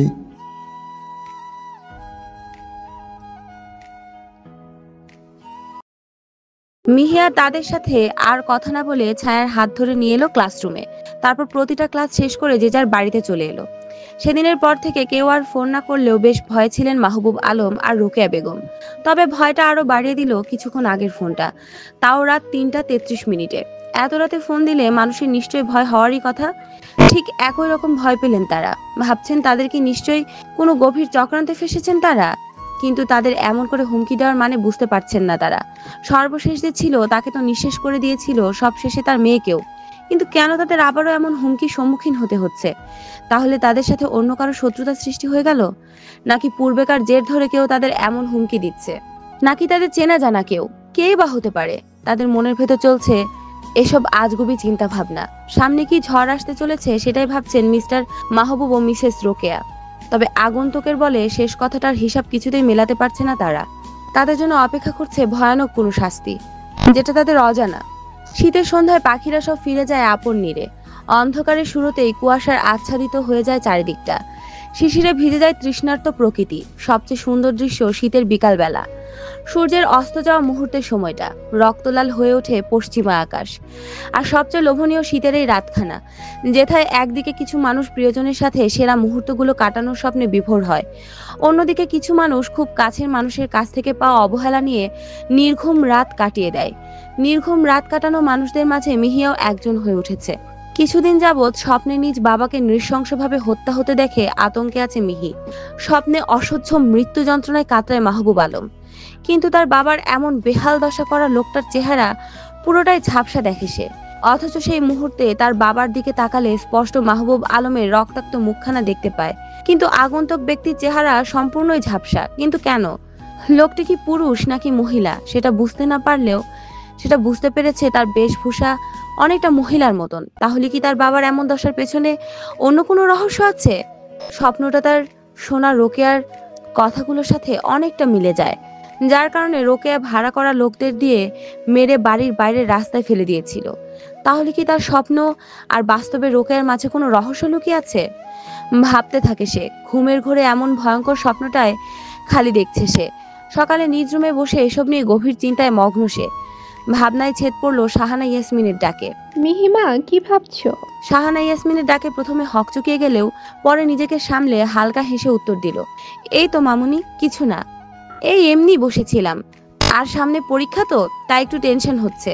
ও আচ্ছা, এই ব্যাপার। টেনশন নিও না মা, আদ্র তো আছেই, সেও ইকোনমিক্সের স্টুডেন্ট। আদ্রই তোমাকে হেল্প করবে। এখন চলো ফ্রেশ হবে, আজ একটা বিশেষ জায়গায় নিয়ে যাব তোমায়। কোথায় মামুনি? সেটা না হয় গেলেই জানতে পারবে। হুম, লক্ষ্মী মা আমার, যাও ফ্রেশ হয়ে নাও। আচ্ছা যাচ্ছি। শাহানা ইয়াসমিন খুশি মনে মিহিয়ার রুম থেকে প্রস্থান করলেন। আজ মিহিয়ার সামনে রহস্যের কিছুটা খোলাসা করবেন বলে ভেবেছেন, তাই তার এমন প্রস্তুতি। মাহবুব আলম ও রোকেয়া বেগম দুজনই তাদের পার্সোনাল উকিল জামাল শিকদারের চেম্বারে বসে আছেন। দুজনই আজ আর্জেন্ট দেখা করতে চেয়েছিলেন অ্যাডভোকেট জামাল শিকদারের সাথে প্রপার্টি সম্পর্কিত কিছু বিষয়ে। মাহবুব আলম বলে উঠলেন, মাহবুব সাহেব, আজ এত জরুরি তলব, কারণটা বলুন। হ্যাঁ জামাল সাহেব, ইম্পর্টেন্ট কিছু কথা নিয়ে আপনার আর্জেন্টে দেখা করতে বলেছিলাম। তো শুরু করুন। আসলে আমরা চাই প্রপার্টিগুলো সব নিজেদের নামে করে ফেলতে। তো আমার মেয়ে মানে যে ছিল মাইয়া, ওর সব কিছু এখন নিজের নামেই করা যাবে। হোয়াট? কি যা তা বলছেন? ওর ভাগে সবগুলো প্রপার্টি ওরই থাকবে। ওর ইচ্ছের বিরুদ্ধতা করে এসব নেওয়া যাবে না। তবে একটা সুযোগ আছে। সুযোগের কথা শুনে মাহবুব রোকেয়া দুজনই দুজনের দিকে তাকালো। শান্ত হয়ে বলল, কি সুযোগ? মার্ডার। চমকে উঠল দুজনই। মার্ডার করতে হবে? কাকে? দুজনেই উৎসুক দৃষ্টিতে তাকালো উকিল সাহেবের দিকে। মানেটা হলো আপনাকে আপনার মেয়ে মিহিয়াকে মার্ডার করতে হবে, কেউ জানবে না। And it has to be done in such a way that no one even feel it. তারপর আর কি, সবকিছুর মালিক আপনারাই, এবং এটা সকল দায়িত্ব আমিই নেব। Trust me. মাহবুব আলম ও রোকেয়া বেগমের চোখ চকচকিয়ে উঠল। তাদের চক্ষু শুল্কে দূর করতে পারলেই খেল খতম। হ্যাঁ, মাহবুব আলমের সকল সম্পত্তির মালিক মিহিয়া, যেটা মিহিয়ার দাদা ওর নামেই করে গিয়েছিল। রোকেয়া বেগম হলো মিহিয়ার বাবার প্রাক্তন, যার সাথে কলেজ লাইফ থেকেই প্রেমে মত্ত ছিল মাহবুব আলম। মিহিয়ার মায়ের মিসিং এ মাহবুব আলম আর রোকেয়া বেগমের হাত রয়েছে সেটাতে নিশ্চিত হলো মিহিয়া, কারণ শাহানা ইয়াসমিন মিহিয়াকে সেখানেই নিয়ে গিয়েছিল যেখানে মাহবুব আলম আর রোকেয়া বেগম আজ গিয়েছিল, মানে জামাল শিকদারের কাছে। মিহিয়া আহত দৃষ্টিতে শাহানা ইয়াসমিনের পানে তাকালো। শাহানা ইয়াসমিন তাকে অভয় দিলেন আর শান্ত থাকতে ইশারা করলেন। তাদের ভাবনার মাঝে মাহবুব আলম বলে উঠলেন, আমি এখনই চাই ওই মিহিকে মার্ডার করতে। আমার সম্পত্তির প্রয়োজন। এতে যদি নিজের আপন কাউকে বিসর্জন দিতে হয়, তাতেও আমার হাত কাঁপেনি আর কাঁপবেও না। I'll do that at any cost. Okay, তাহলে নেমে যান নিজেদের কাজে। যতই তাড়াতাড়ি কাজ কমপ্লিট হবে ততই আপনার লাভ মিস্টার মাহবুব। ওগো, তুমি যেভাবেই পারো মিহিকে বাসায় নিয়ে আসো। আমার মনে হয় মিহি এই শহরেই আছে। তাকে এনে কয়েকটা দিন ভালো মন্দ খাওয়াও, তারপর না হয় বিদায় দিও পৃথিবী থেকে। বলেই হো হো করে তিক্তময় হেসে উঠল সে। মনের কথা বললে। যাই হোক মিস্টার জামাল, আমরা তাহলে আজ উঠি। ঠিক 1 মাস পর দেখা হবে। See you very soon. Best of luck mister Mahbub. বের হয়ে গেল মাহবুব আলম ও রোকেয়া বেগম। তবে মাহবুব আর রোকেয়া বের হওয়ার আগ মুহূর্তেই মিহিয়াকে নিয়ে শাহানা ইয়াসমিন আড়ালে চলে এলেন। তারপর খুব সাবধানতার সাথে সেখান থেকে সরে নিজেদের গাড়িতে চড়ে বসলেন। মিহিয়া মাথা নিচু করে বসে রইল। সে ভাবছে, যাকে সে নিজের সবচেয়ে কাছের মানুষই মনে করত, আজ সে মানুষটাই তাকে খুন করার চিন্তায় মেতে আছে। তাহলে কি পৃথিবীর প্রত্যেকটা মানুষই নিজের স্বার্থে এতটাই অন্ধ যে তার প্রিয় মানুষের প্রাণ নিতে এতটুকু পরিমাণ হাত কাঁপে না? তবে কি তার মায়ের হত্যাকারীও তার বাবা? না না, কোনো বাবা নয়, সে বাবা হতে পারে না। সে একজন খুনি, স্বার্থলোভী খুনি। তাহলে স্বপ্নটা কি এই রহস্য উদ্ঘাটনে কোনো হেল্প করবে আমাকে? কেনই বা এমন বিকৃত স্বপ্ন দেখছি আমি মিস্টার মাহবুবকে নিয়ে? সেই বা কেন এমন করে মৃত্যু যন্ত্রণায় কাতর হবে? ভাবতে লাগলো মিহি। তবুও সে মনে মনে আওড়াচ্ছে, mister Mahbub, I will take revenge. আমি কাউকেই ছাড় দিব না, কাউকে না। মিহিয়াকে কোনো কিছু আওড়াতে দেখে শাহানা ইয়াসমিন মিহিয়ার দিকে এক পলক তাকিয়ে ড্রাইভিং এ মন দিলেন। হ্যাঁ, শাহানা ইয়াসমিন নিজে ড্রাইভ করে এসেছিলেন মিহিয়াকে সাথে নিয়ে। তিনি তো এটাই চেয়েছেন, এই নির্লজ্জ পাষাণ মানুষটার আসল রূপ দেখিয়ে দিতে। পেরেছেন তিনি সেই কাজটা করতে আজ, যেটার জন্য এতদিন অপেক্ষায় ছিলেন। মিহিয়াদের আসার আগেই আদ্র বাড়ি এসেছিল। অবশ্যই সে প্রথমে মিহিয়ার খোঁজ নেওয়ার মুহূর্তে যখন সার্ভেন্টদের কাছ থেকে জানতে পারলো তারা বের হচ্ছে, তাই আর কিচ্ছু বলেনি, না হয় তুলকালাম বাঁধিয়ে ফেলতো বাড়িতে। আজ অনেকদিন পর লাইভে আসবে আদ্র, একদম বাড়িতে বসেই করবে লাইভ। সেদিন মিহিয়াকে প্রপোজ করার পর আর দেখা যায়নি তাকে। সমস্ত সোশ্যাল মিডিয়া থেকে নিজেকে সরিয়ে নিয়েছিল সে, কিন্তু আবারও লাইভে আসতে হলো তাকে। তাই আজ সময় পেয়ে চলেও এলো। লাইভে তার ভক্তদের জোয়ার বইছে, এক একজনের এক এক মন্তব্য আর প্রশ্নের প্লাবন। সবার প্রশ্নের উত্তর দিতে না পারলেও কিছু কিছু উত্তর দিয়ে কথা বলা শুরু করলো। হ্যালো গাইস, অনেকদিন পর চলে এলো তোমাদের সাথে লাইভে। আজ তোমাদের পছন্দের কিছু গান গাইবো, সবগুলোই তোমাদের পছন্দের। আই হোপ সব গানই পছন্দের হবে তোমাদের। So let's start it. শুরু করলো পছন্দের একটি গান, যেটা মিহিয়ারও পছন্দের তালিকা সবচেয়ে ঊর্ধ্বে। মিউজিকে স্টার্ট। তুমি আমাকে আগলে রাখো, ঠিক এভাবে সঙ্গে থাকো। এভাবেই বেশ কয়েকটি গান গেয়েছে সে, প্রতিটা গানই মিহিয়ার পছন্দের। তার কারণও আছে। সে তার রুমের বড় আয়নাতে মিহিয়াকে দেখছে দরজার আড়ালে দাঁড়িয়ে থাকতে। সে জানে মিহিয়া তার গানের প্রচন্ড রকম ভক্ত, তাই সে প্রতিটি গানে গেল মিহিয়ার পছন্দের, যেগুলি মিহি প্রতিদিনই শোনে। মিহি অবাক হলো যে আদ্র আস্তার পছন্দের সব গান গাইছে। মনে মনে সে আদ্রকে ধন্যবাদ দিল যে আস্তার মন ভালো করে দেওয়ার জন্য। আর আদ্র সেদিকে তাকিয়ে মুচকি হেসে কয়েকটা গান গেয়ে দর্শকের উদ্দেশ্যে কিছু বলে দ্রুত লাইভ এন্ড করলো। তারপরে এগিয়ে গেল দরজার দিকে, যেখানটায় তার প্রেয়সীর উপস্থিতি জানান দিচ্ছে। মিহিয়া গান শোনায় এতটাই মত্ত ছিল যে পারিপার্শ্বিক ভাবনা নিয়ে কোনো হুঁশ ছিল না। আদ্র একদম সোজা হয়ে পকেটে দুহাত গুজে দিয়ে শটান হয়ে দাঁড়িয়ে পড়ল মিহিয়ার সামনে। হঠাৎ গান বন্ধ হওয়ায় হুঁশে এলো সে। সে আদ্রের রুমের সামনে দাঁড়িয়ে আছে, কিন্তু তার সামনে আদ্রকে এভাবে দাঁড়াতে দেখবে সে ভাবতেই পারেনি। চমকে গেল সে। তাড়াতাড়ি চলে যেতে নিলে আদ্র মিহিয়ার কোমর ধরে কাছে টেনে নেয়। আদ্রের এমন ব্যবহারে আশ্চর্যের চূড়ান্ত পর্যায়ে চলে গেল মিহি। গোল গোল হয়ে এলো চক্ষু জোড়া। মুহূর্তেই লজ্জায় গাল দুটো লাল হয়ে গেল তার। খোলা আকাশের নিচে দাঁড়িয়ে আছে দুই মানব মানবী। আকাশের পানে চেয়ে আছে দুজনই, একে অন্যের উষ্ণতা নিচ্ছে আপন মনে। আজ অনেক কষ্টে মিহিয়াকে ছাদে আনতে সক্ষম হয়েছে আদ্র। সেদিন লাইভে আসার পর থেকে আদ্রের থেকে বেশ দূরে দূরে থাকছে সে। আদ্রের উপস্থিতিতে মিহিয়া যেন নিজের মাঝেই থাকে না, হারিয়ে যায় নতুন দুনিয়ায়। কেন এমন হয় সেটা মিহির ধারণাতীত, তবে তার ভীষণ ভালো লাগা কাজ করে আদ্রের উপস্থিতিতে। দুজনের ভাবনার মাঝে আদ্রের প্রথম শুরু করে। অনুভূতির মায়াজালে ভালোবাসার অন্তরে নিহিত থাকে বিচ্ছেদের বেদনা। যাকে বিচ্ছেদ বলা হয় তাকে একান্ত আপন করে পাওয়াও বলা যেতে পারে। কেননা এই প্রেমে নিষেধ নেই, প্রিয় নেই, আছে কেবলমাত্র প্রিয়ের জন্য গভীর অনুরাগ। এই প্রেমে প্রণয়ের স্মৃতিটুকুই থেকে যায়, আর বাকি সকলেই বিলুপ্তির পথে। ভালোবাসা হৃদয়ের কতটা জুড়ে বিস্তৃত হয়ে আছে তার প্রকাশ ঘটে যায় মুহূর্তে মুহূর্তে। ভালোবাসা প্রকাশের নয়, ভালোবাসা অনুভবে পূর্ণতা পায়। যার ভালোবাসা যত গভীর তার ভালোবাসা তত নীরব, তত গোপন। ভালোবাসা প্রকাশের মধ্য দিয়ে প্রমাণ চায় না, ভালোবাসা অনুভূতির মাধ্যমে বিস্তার লাভ করে। অনুভূতির মধ্যে দিয়েই মনে প্রেমানুভূতির স্রোতধারা প্রবাহিত হয়। আর ভালোবাসা দুটি প্রাণের মিলন, মিলন দুটি মনের। সেখানে ভালো লাগা কেবল একটি অনুভূতির লক্ষণ মাত্র, যেটা নিতান্তই ক্ষণিকের মোহ। আর ভালোবাসা সে তো চিরস্থায়ী, চিরন্তন সত্য। আকাশের দিকে তাকিয়ে নিজের অনুভূতি প্রকাশ করলো আদ্র। পাশে অবাক চোখে চেয়ে আছে মিহিয়া আদ্রর দিকে। কি সুন্দর করে ছন্দ মিলিয়ে দিল সে, মনটা ছুঁয়ে দিল একদম।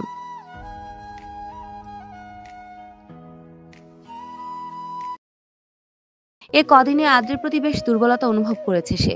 আগে থেকে একটা দুর্বলতা ছিল তার প্রতি, কিন্তু এখন সে হাড়ে হাড়ে বুঝতে পারছে আদ্রকে সে ভালোবেসে ফেলেছে, যেটার পরিধি গভীর, কোনো খুঁত নেই অনুভূতিতে। মিহিয়াকে তার নিজের দিকে অবাক চোখে তাকিয়ে থাকতে দেখে লেডি কিলার মুচকি হাসি দিল, যেটাতে তার হার্টবিট মিস হয়ে যাওয়ার জোগাড়। মুহূর্তে আদ্রের মুচকি হাসি দেখে লজ্জায় মুখ নামিয়ে নেয় মিহি। প্রচন্ড পরিমাণে লজ্জা লাগছে আজ। আদ্র এবার মলিন কণ্ঠে বলল, মিহি, তুমি বুঝতে পারছো না কেন?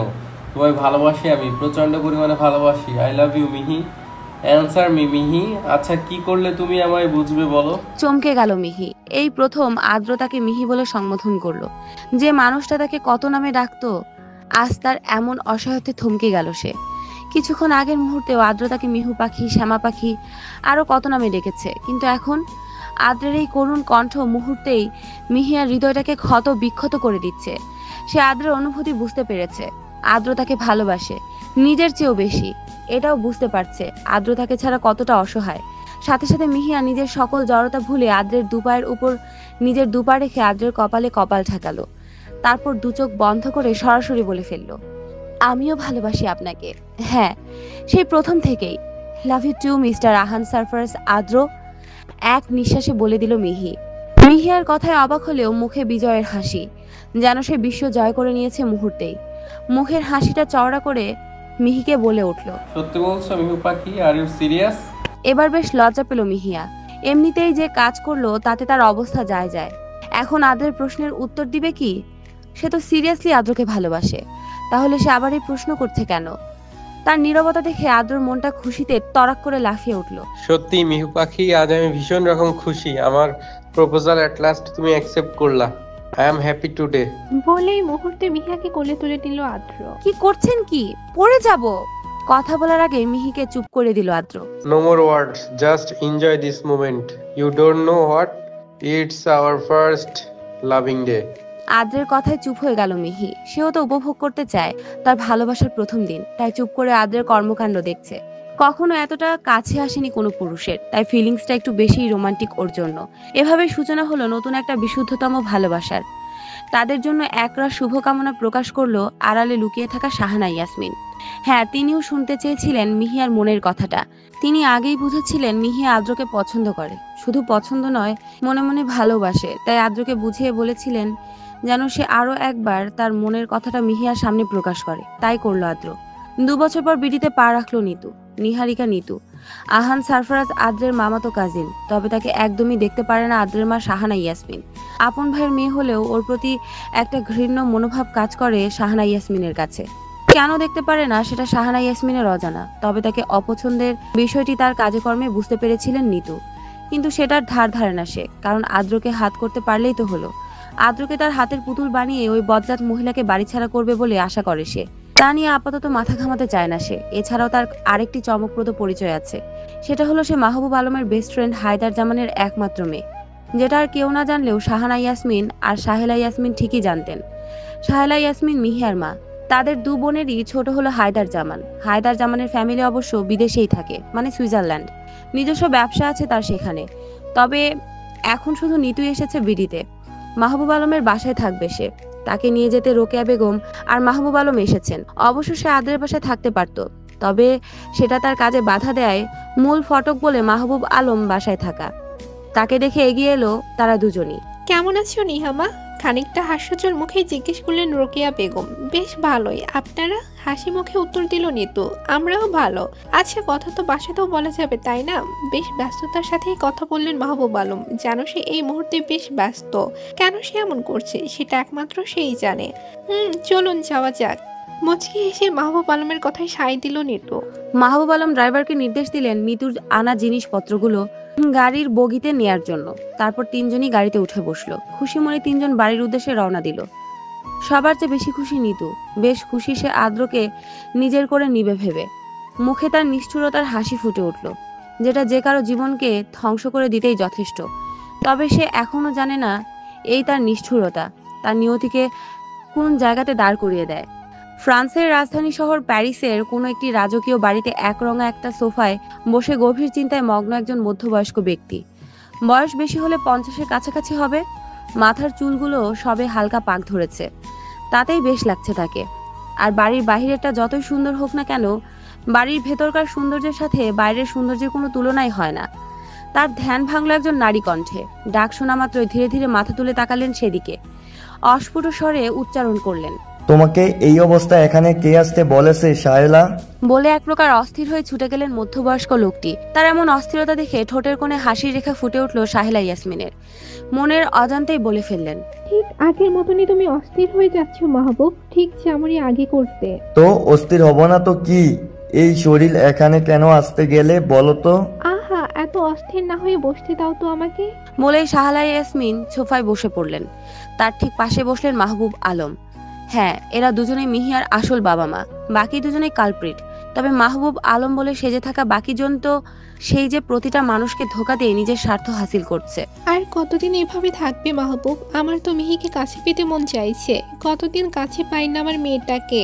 কখন সামনাসামনি দেখবো আমার মেয়েটাকে। আহা শায়লা, উত্তেজিত না হয়ে ধৈর্য ধরো। নিশ্চয়ই তোমার জানা মতে ধৈর্যের ফল কিন্তু মিষ্টিময় হয়। কিন্তু আর কতদিন? সময় গনিয়ে এসেছে শায়লা, এবার শুধু সত্যি উন্মোচিত হওয়ার পালা। Just wait a few days. কিন্তু একটা সমস্যা। বিষয় নিয়ে মাহবুব আলমের দিকে তাকালেন সাহেলা ইয়াসমিন। ফের জিজ্ঞেস করলেন, কি সমস্যা মাহবুব? সমস্যা হলো তোমার ছেলে মাহিন, সে কি এখন এই সময় আমাদের বিডিতে যেতে দিবে? কেন দিবে না? কেন আর বিটি যাবে মানে? উফ, তুমি সাংবাদিকের মতনই জেরা শুরু করলা দেখি। বিডিতে না গেলে আমাদের মাইকে আনবো কেমনে? আর ওই মানুষগুলোকে শাস্তি দিব কেমনে? ও, এই ব্যাপার। আদ্রকে বলবো, ও এর ব্যবস্থা নিবে। কিন্তু এই ব্যাপারে আদ্রকে না জড়ালে ভালো হতো না শায়লা? এবার সাহেলা ইয়াসমিন মুচকি হাসি দিলেন মাহবুব আলমের কথায়। মাহবুব আলমের প্রত্যুত্তরে বললেন, মেয়ের ব্যাপার যেহেতু মেয়ের জামাইয়ের একটা দায়িত্ব আছে না, আদ্র না হয় সেটাই করুক। কি বলো? ওকে, অ্যাজ ইউর উইশ। ফ্রেশ হয়ে এসো, তোমার ব্রেকফাস্টটা দিই। সার্ভেন্ট তো আছেই, তাছাড়া তোমার এই শরীরে সবকিছুই এলাউ করব না কিন্তু আমি। সো আমার সাথে চলো, রেস্ট নিবে। কিন্তু কোনো কিন্তু নয়, চলো। মাহবুব আলম সাহেরা ইয়াসমিনকে জোর করে নিয়ে এলেন রুমে। দুজনের প্রতি দুজনের ভালোবাসা ঠিক আগের মতনই, প্রেমের বিয়ে বলে কথা। মাহবুব আলম আর সাহেলা ইয়াসমিন প্যারিসে থাকেন তাদের ছেলে মাহিন মুফাসসিরকে নিয়ে। অবশ্য এখানে পড়ালেখার পাশাপাশি নিজেদের ব্যবসাটা এক হাতে সামলায় মাহিন। মাহিন মিহিয়ার ছোট ভাই, বছর দেড়েকের ছোট বড় দুজন। মিহিয়ার আসল নাম মিহিয়া মুবাশেরা। মাহিন যখন সাহেলা ইয়াসমিনের গর্ভে ছিল, মানে সাহেলা ইয়াসমিনের অন্তঃসত্ত্বার 2 মাসের সময়, তখনই একটা ঝড় ঠিক কালবৈশাখীর মতনই তাদের জীবনটা পাল্টে দিয়েছিল, ছিনিয়ে নিল তাদের থেকে তাদের আদুরে সেই মেয়েটিকে। সেদিন মাহবুব আলমকে স্বার্থপর হতে হয়েছিল নিজের অনাগত সন্তান আর প্রিয়তমা স্ত্রীর জন্যই। তবুও সেদিন তিনি মিহিকে পুরো মেলায় পাগলের মতন খুঁজেছিলেন। খোঁজাখুঁজির পর যখন পাননি, তখন ভারাক্রান্ত মনে আপন স্ত্রীকে নিয়ে চলে যান আদ্রের বাসায়, মানে শাহানা ইয়াসমিনের বাসায়। আদ্রের বাবা তখন প্যারিসে থাকতেন। অবশ্য তখন আদ্রের বয়স 12 বছরের বেশি নয়, অবুঝও ছিল না সে। আর শাহানা ইয়াসমিনই মিহিয়া সেই খালামণি, যার কথা মিহি প্রতিটা দিন শাহানা ইয়াসমিনকে বলে। কিন্তু আদ্রের মা এখনো নিজের পরিচয় দেননি মিহিকে। এর নিশ্চয় কোনো কারণ আছে, অবশ্যই যুক্তিগত একটা কারণ আছে। আদ্রর মা শাহানা ইয়াসমিন, মিহির মা শাহালা ইয়াসমিন আর নিতুর বাবা হায়দার জামান একই বাবা মায়ের 3 সন্তান।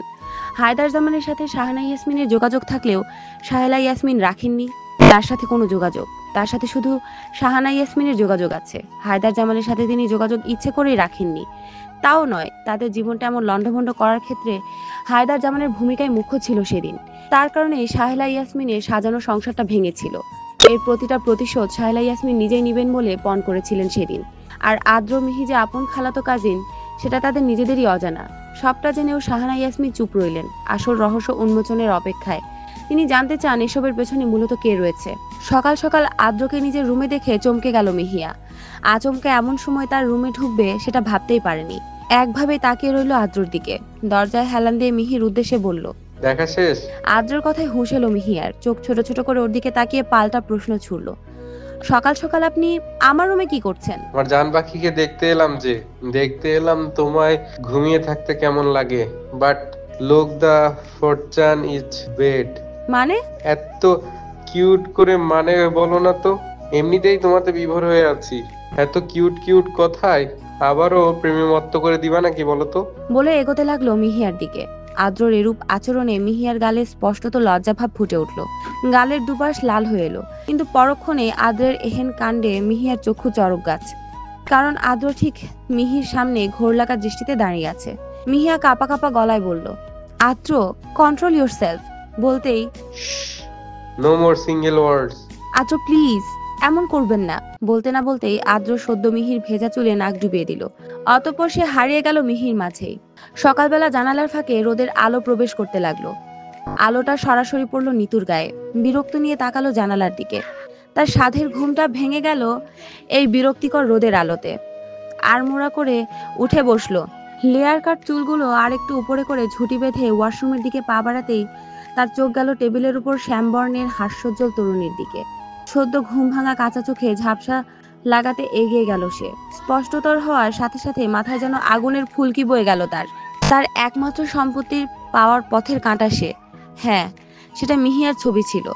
রুমটাও ছিল মিহিয়ারই। গতকাল রাতে জার্নি করে আসার কারণে ক্লান্ত হয়ে ঘুমিয়ে পড়েছিল নিতু, তাই রুমটা ঘুরে দেখা হলো না তার।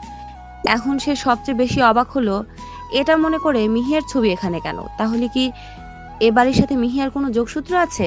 মেলাতে পারে না সে, তাই মাথা চেপে ধরে ওয়াশরুমের দিকে পা বাড়ায়। দ্রুত ফ্রেশ হয়ে সে সোজা চলে গেল রোকেয়া বেগমের রুমে, তার মনে ঘুরপাক খাওয়া সকল প্রশ্নের জবাব পেতে। হঠাৎ রোকেয়া বেগম নিজের রুমে নিতুকে দেখে চমকে গেলেও নিজেকে সামলে নিলেন। অবশ্য মাহবুব আলম নামে পরিচিত ব্যক্তিটি অনেক আগেই কাজের উদ্দেশ্যে বের হয়ে গেল, তাই সেই মুহূর্তে তাদের সামনে নেই। নিতু রোকেয়া বেগমের উদ্দেশ্যে বলা শুরু করলো, আন্টি, আমার কিছু প্রশ্ন আছে। আমি জানি, তবে সব কিছুর উত্তর পাবে। এখন কিছুই জিজ্ঞেস করলেও সকল প্রশ্নের উত্তর পাবে না, তাই অপেক্ষা করো, সব পেয়ে যাবে। কেমন? তবে তোমার একটা প্রশ্নের উত্তর হলো, এটা মিহিয়ার বাড়ি, যাকে কিছুদিন আগে আদ্র নামে একজন সিঙ্গার প্রপোজ করেছিল হাজারো মেয়েদের ভিড়ে একটা কনসার্টে, যে কিনা বিডি ফেমাস একজন সিঙ্গার। রোকেয়া বেগমের কথায় নিতু অবাক হলেও ঠিক তার পরিকল্পনার প্রধান শত্রু তার হাতের কাছে ভেবে খুশি হলো। তবে সেটা সে প্রকাশ করলো না, যেন কেউ তার কাজে বাধা না হয়ে দাঁড়ায়। নিজেকে সামলে নিয়ে হালকা হেসে উত্তর দিল, থ্যাঙ্কস উত্তর দেওয়ার জন্য। চলো ব্রেকফাস্ট করে নিই। আচ্ছা চলুন। দুজনেই চলে গেল নিচে ব্রেকফাস্টের উদ্দেশ্যে। রাত 12:45। আদ্রর ভাবনায় ব্যস্ত মিহিয়া। ভাবছে কেমন করে সে আদ্র প্রেমে পড়ে গেল সে নিজেই জানে না। কেমন করে আদ্র তার প্রতি এত মত্ত হলো সেটাই তার অজানা। আর তার প্রতি আদ্রর এমন ভালোবাসা মিহিকে এক অন্য জগতে হারিয়ে দেয়। হঠাৎ মেসেজের আওয়াজে ভাবনার ছেদ পড়ল মিহিয়ার। মোবাইলের দিকে তাকিয়ে তার ঠোঁটের কোণের হাসি ফুটে উঠল, যেটা হয়তো কারো জীবনকে ধ্বংস করতেই যথেষ্ট। মেসেজ আসার ঠিক 5 মিনিট পরেই ব্যক্তিটির ফোন। অবাক হলো মিহিয়া, তবে ভয় পেল যে কেউ জেনে যাবে বলে। সে চায় কথাটা যেন কেউ না জানে, তাই ভয় নিয়ে কল রিসিভ করলো।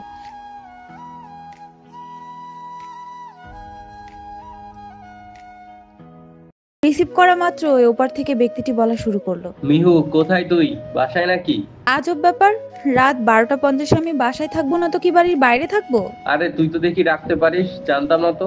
মাহিম না, তোরে হাতের কাছে পাইলে এখন আলু ভর্তা বানাইতাম। তোর গুষ্টির ষষ্ঠী কিলাই আমি। আর কইতাম না, বইন মাফ কর। কেমনে মাফ করুম? ব্যাককালের মতন কথা কেন বলস? আর কমু না। আর যেটার জন্যই ফোন করেছি সেটাই বলা হলো না। বলবি কেমনে? হুদায় উল্টাপাল্টা প্রশ্ন জিজ্ঞাস। আচ্ছা যাই হোক, বল কি কারণে এত জরুরি ফোন দিলি? আর মেসেজ তো দেখলাম, তাতেই তো হবে, ফোন কেন করলি? কুল, আস্তে আস্তে প্রশ্ন কর, সবকিছুর উত্তর দিব তো। বল। যে এখন ওই বাড়িতে আছে, মানে আব্বুর ছদ্মবেশ ধরে সে। মাহিন বিশেষ ইনফরমার থেকে পাওয়া সকল তথ্য অক্ষরে অক্ষরে বলে দিল। মিহিয়ার ঠোঁটের কোণের হাসিটা আরো চওড়া হলো। সব কথা শোনার পর মিহিয়া বলল, তাহলে আমাদের পরিকল্পনা মতন এগোতে হবে। আচ্ছা এখন রাখি, কেউ দেখে ফেলবে। বলে ফোন রাখতে আদ্র মিহিয়ার রুমে প্রবেশ করলো। সোফায় বসতে বসতে মিহিয়ার উদ্দেশ্যে বলে উঠলো, কেউ দেখুক আর না দেখুক, আমি কিন্তু সবই দেখেছি আর শুনেও নিয়েছি। বাই দ্য ওয়ে, মাহিনের সাথে কথা হয় কেমনে? মানে? মিহিয়ার ভয় হতে লাগলো। আদ্র সব জেনে ফেললো সেটা শুনে, তাহলে কি তার কাজে আদ্র বাধা হয়ে দাঁড়াবে? তার ভাবনার মাঝে আদ্র বলে উঠলো, মিহি, ঘাবড়ে গেছো? Don't worry, I will help you in every moment. আমি জানি তুমি হয়তো আমায় বিশ্বাস করতে পারছো না, তবে আমি তোমায় বলছি, ট্রাস্ট মি। আমি যেটুকু জানি তুমি হয়তো তাও জানো না।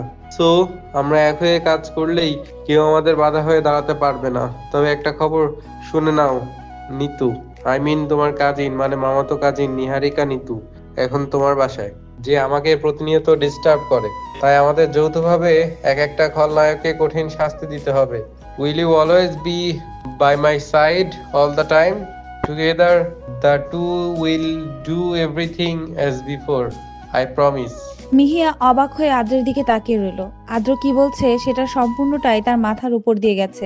তবে এটা নিশ্চিত হলো যে আদ্র তাকে পাওয়ার জন্য সবকিছুই করতে পারে। দ্যাট মিন্স সে মিহিয়ার প্রতিটা কাজেই হেল্প করবে বলে প্রমিস করেছে। মিহিয়ার অবাক চাহনিতে আদ্রের মনে সন্দেহ জাগলো যে মিহিয়া তাকে হয়তো বিশ্বাস করতে পারছে না। তাই সে মিহিয়ার পাশে গিয়ে বসে ওর দুগালে আলতো করে হাত রাখলো। তারপর তাকে তার মুখোমুখি করে বসিয়ে চোখে চোখ রেখে প্রশ্ন করলো, Mihi, do you love me? Take this serious. কি বলছেন আদ্র আপনি এটা? আমি আপনাকে সত্যিই ভালোবাসি, and that's seriously true. তাহলে আমাকে বিশ্বাস করতে কি সন্দেহ আছে? তবে কথা দিলাম, তোমার বিশ্বাসের খেলাপ কখনো করব না। Trust me, Mihu. আদ্রের কথায় মিহিয়া স্বস্তির নিঃশ্বাস নিল। তারপরে আদ্রের কপালে কপাল থেকে মুচকি হেসে বলল, আমি আপনাকে বিশ্বাস করি মিস্টার আদ্র। আদ্র মিহিকে বুকে টেনে নিল খুব যত্ন করে। তারপর বলল, মিহি, তুমি কি জানো আমি তোমার কে হই? হবু বর হন আর কি। বলে লজ্জিত হেসে আদ্রর বুকে মুখ গুজে দিল। তাই? হুম। তবে আরো একটা যে পরিচয় আছে। কি? বলে অবাক হয়ে তাকালো আদ্রর দিকে। আম্মুর আপন বোন সাহেলা আন্টির মেয়ে তুমি। মানে তিনি আমার খালামণি, সাথে হবু শাশুড়ি মাও। আর তুমি আমার সেই খালাতো কাজিন যার সাথে আমার 5টা বছর কেটেছিল। তার চেয়ে বড় কথা হলো তুমি সবসময় আম্মুকে বলতে তোমার একটা মিষ্টি খালামণি ছিল। আম্মুই তোমার সেই খালামণি। আদ্রের কথায় চোখ চিকচিক করে উঠল মিহিয়ার। সে জানতো না যে শাহানা ইয়াসমিন বেঁচে আছে। তবে মাহিনা ওকে বলল না সেটা। সে মনে মনে বলতে লাগলো, মাহিনা তুই কাল একবার কল কর, তোরে আমি খাইছি। এটা ভেবেও খুশি লাগছে যে তার গঙ্গা ফড়িং এখন তার বাড়িতেই আছে। কি ভাবছো মিহু পাখি? আদ্রের কথায় ভাবনার জগৎ থেকে বের হলো। না মানে ভাবছি মাহিনা আমাকে সেটা বললো না কেন? কারণ সেটা মানা করেছিলাম আমি, তাই তাকে বলেছিলাম সেটা আমিই তোমাকে বলবো, তাই। আচ্ছা ঘুমিয়ে পড়ো, রাত অনেক হয়েছে। আপনিও ঘুমিয়ে পড়ুন। Good night. Good night. Mihiya কপালে ভালোবাসার পরশ এঁকে দিয়ে আদ্র নিজ রুমে চলে এলো। আর যতই যাই হোক মিহিয়া, তোকে আমি দেখে নিবই। তোর জন্য আমি আদ্রকে হারাতে পারবো না। ইয়েস, তোকে আমার পথ থেকে সরতেই হবে। দরকার হলে মার্ডার করবো তোকে আমি, তাতেও হাত কাঁপবে না আমার। মনে মনে কথাগুলো আওড়াচ্ছে আর রুমের মধ্যে পায়চারি করছে নিতু। মিহিয়া যে তার আপন ফুফাতো বোন সেটা সে জানে না। যার সাথে সে ছোটবেলায় রঙিন সময় কাটিয়েছে আজ তাকেই মারতে চাইছে। অবশ্য নিতু মিহিয়ার 2 বছরের ছোট। জন্মের পর যখন বুঝতে শুরু করেছিল তখন থেকে মিহি বলতে পাগল ছিল সে। আর আজ পরিস্থিতি ভিন্ন। চেনে না সে মিহিয়াকে, কারণ তার সাথে মিহিয়ার যোগাযোগ বিচ্ছিন্ন হয়েছে আজ 16 বছর আগে। মিষ্টিপু বলে ডাকা মেয়েটি আজ তার মিষ্টিপুকেই মারতে চায়। ব্যাপারটা বেশ হাস্যকর হলেও নিতুর কাছে কিছুই মনে হচ্ছে না এই মুহূর্তে। সম্পত্তির লোভে পড়ে সে এখন কোনটা খারাপ আর কোনটা ভালো সেটাই যাচাই করতে পারছে না। হঠাৎ নিতুর বাবা মানে হায়দার জামান মেয়ের খবর নিতে ফোন দিলেন নিতুর ফোনে। বিরক্তি নিয়ে সেদিকে গেলেও বাবার ফোন দেখে নিমিষেই সবকিছু ভুলে গেল। রিসিভ করতে ওপাশ থেকে বলা শুরু করলো, কেমন আছো মামনি? বাবাটাকে ভুলে গেলে? পাপা খারাপ হয়ে যাবে বলে দিলাম। তোমাকে কি আমি ভুলতে পারি?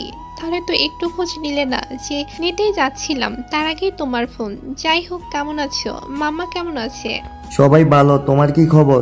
আমিও ভালো। তাহলেই ঠিক আছে। তা খোঁজ পেলে তোমার মিষ্টিপুর? না পাপা, খুব মিস করছি মিষ্টিপুকে, কিন্তু খুঁজে পাই না। তবুও যতদিন বিড়িতে আছি ততদিন খুঁজবো আমার মিষ্টিপুকে। বেশ, আর ওই বাড়ির সব খবর রাখছো তো? হ্যাঁ বাবা, তবে রোকেয়া আন্টি বেশ চালাক। তবে তুমি চিন্তা করো না, এই বাজে মানুষের হাত থেকে আমি আমার মিষ্টিপুকে সবকিছুই রক্ষা করব। ওকে বেশ, এখন তাহলে রাখি, পরে কথা হবে। আচ্ছা বলে কেটে দিল ফোন নিতু। মিহি হলো নিতুর মিষ্টিপু। কিন্তু যেদিন মিহিয়া হারিয়ে গিয়েছিল সেদিন নিতু খুব কেঁদেছিল। পুরো 2 বছর মেয়েটা নিশ্চুপ হলেও পরে যখন সুইজারল্যান্ড চলে যায় তারপরে বন্ধুদের সাথে মিশে নিজেকে মানিয়ে নিয়েছিল। কিন্তু আজও সে তার মিষ্টিপুকে মিস করে।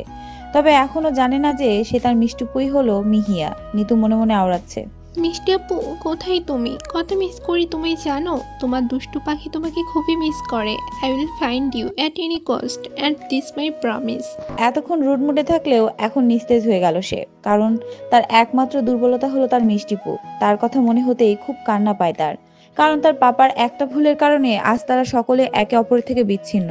এর প্রায়শ্চিত্ত তাকেই করতে হবে, না হলে 3টা পরিবার একেবারেই ধ্বংস হয়ে যাবে। এসব ভাবতে ভাবতে ঘুমিয়ে পড়ল সে। মাহবুব, প্ল্যান মাফিক কাজ তো সবই হচ্ছে, কিন্তু আমাদের কাছে বাধা হয়ে এলো এই নিতু মেয়েটা। কিছুটি করা যাচ্ছে না এই মেয়ের জন্য। রোকেয়া বেগম বিরক্ত বোধ নিয়ে কথাটা বলেও মাহবুব নামের লোকটি বেশ শান্ত জবাব দিল তার প্রত্যুত্তরে। আরে এত চাপ নিও না তো, ওকে নিয়ে টেনশন না করে নিজের কাজ সামলাও। মাইয়াকে যত দ্রুত সম্ভব বাড়িতে আনার ব্যবস্থা করতে হবে। আচ্ছা নিতুর কথা না হয় বাদই দিলাম, কিন্তু মিহাকে পাপড়টা কোথায়? আছে কোনো এক জায়গায়। আমার ইনফর্মার আমাকে খবর দিয়ে জানালো, সে যতটুক খবর দিল মাই বর্তমানে আদ্র নামক একটা ছেলের বাসায় আছে। আদ্রের কথা বলায় চমকে গেলেন রোকেয়া বেগম, চেঁচিয়ে বলে উঠলেন, হোয়াট? আদ্র মানে? কি হয়েছে এমন করে চমকে গেলে কেন? আদ্র মানে যে গায়কটা মাইয়াকে প্রপোজ কনসার্ট, সেই তার বাসায় এখন মাইয়া আছে। আরেক দফা চমকে গেলেন রোকেয়া বেগম। মনে মনে যেটা ভাবছিলেন সেটাই হলো। এখন তাদের পাতানো পরিকল্পনাতেই পানি ঢেলে দিল সব। মাথায় হাত দিয়ে হতাশ হয়ে বসে রইলেন উনি।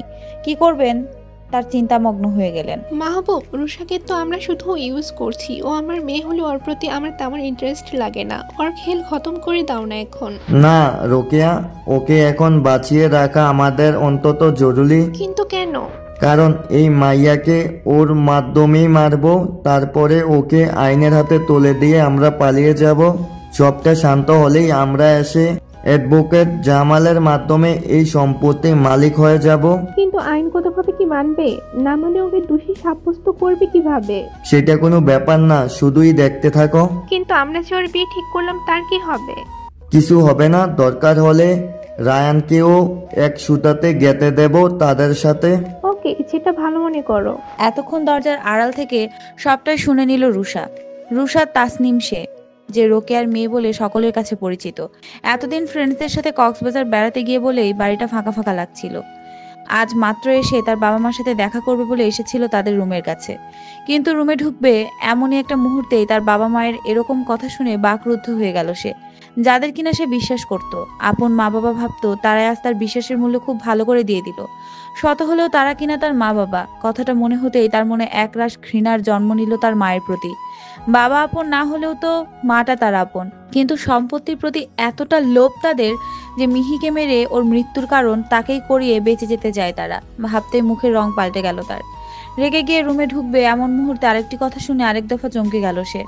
আমার না ওকে মারতে মন চাইছে না। আপন গর্ভের মেয়ে আমার সে। তুমি অন্য ব্যবস্থা করো প্লিজ।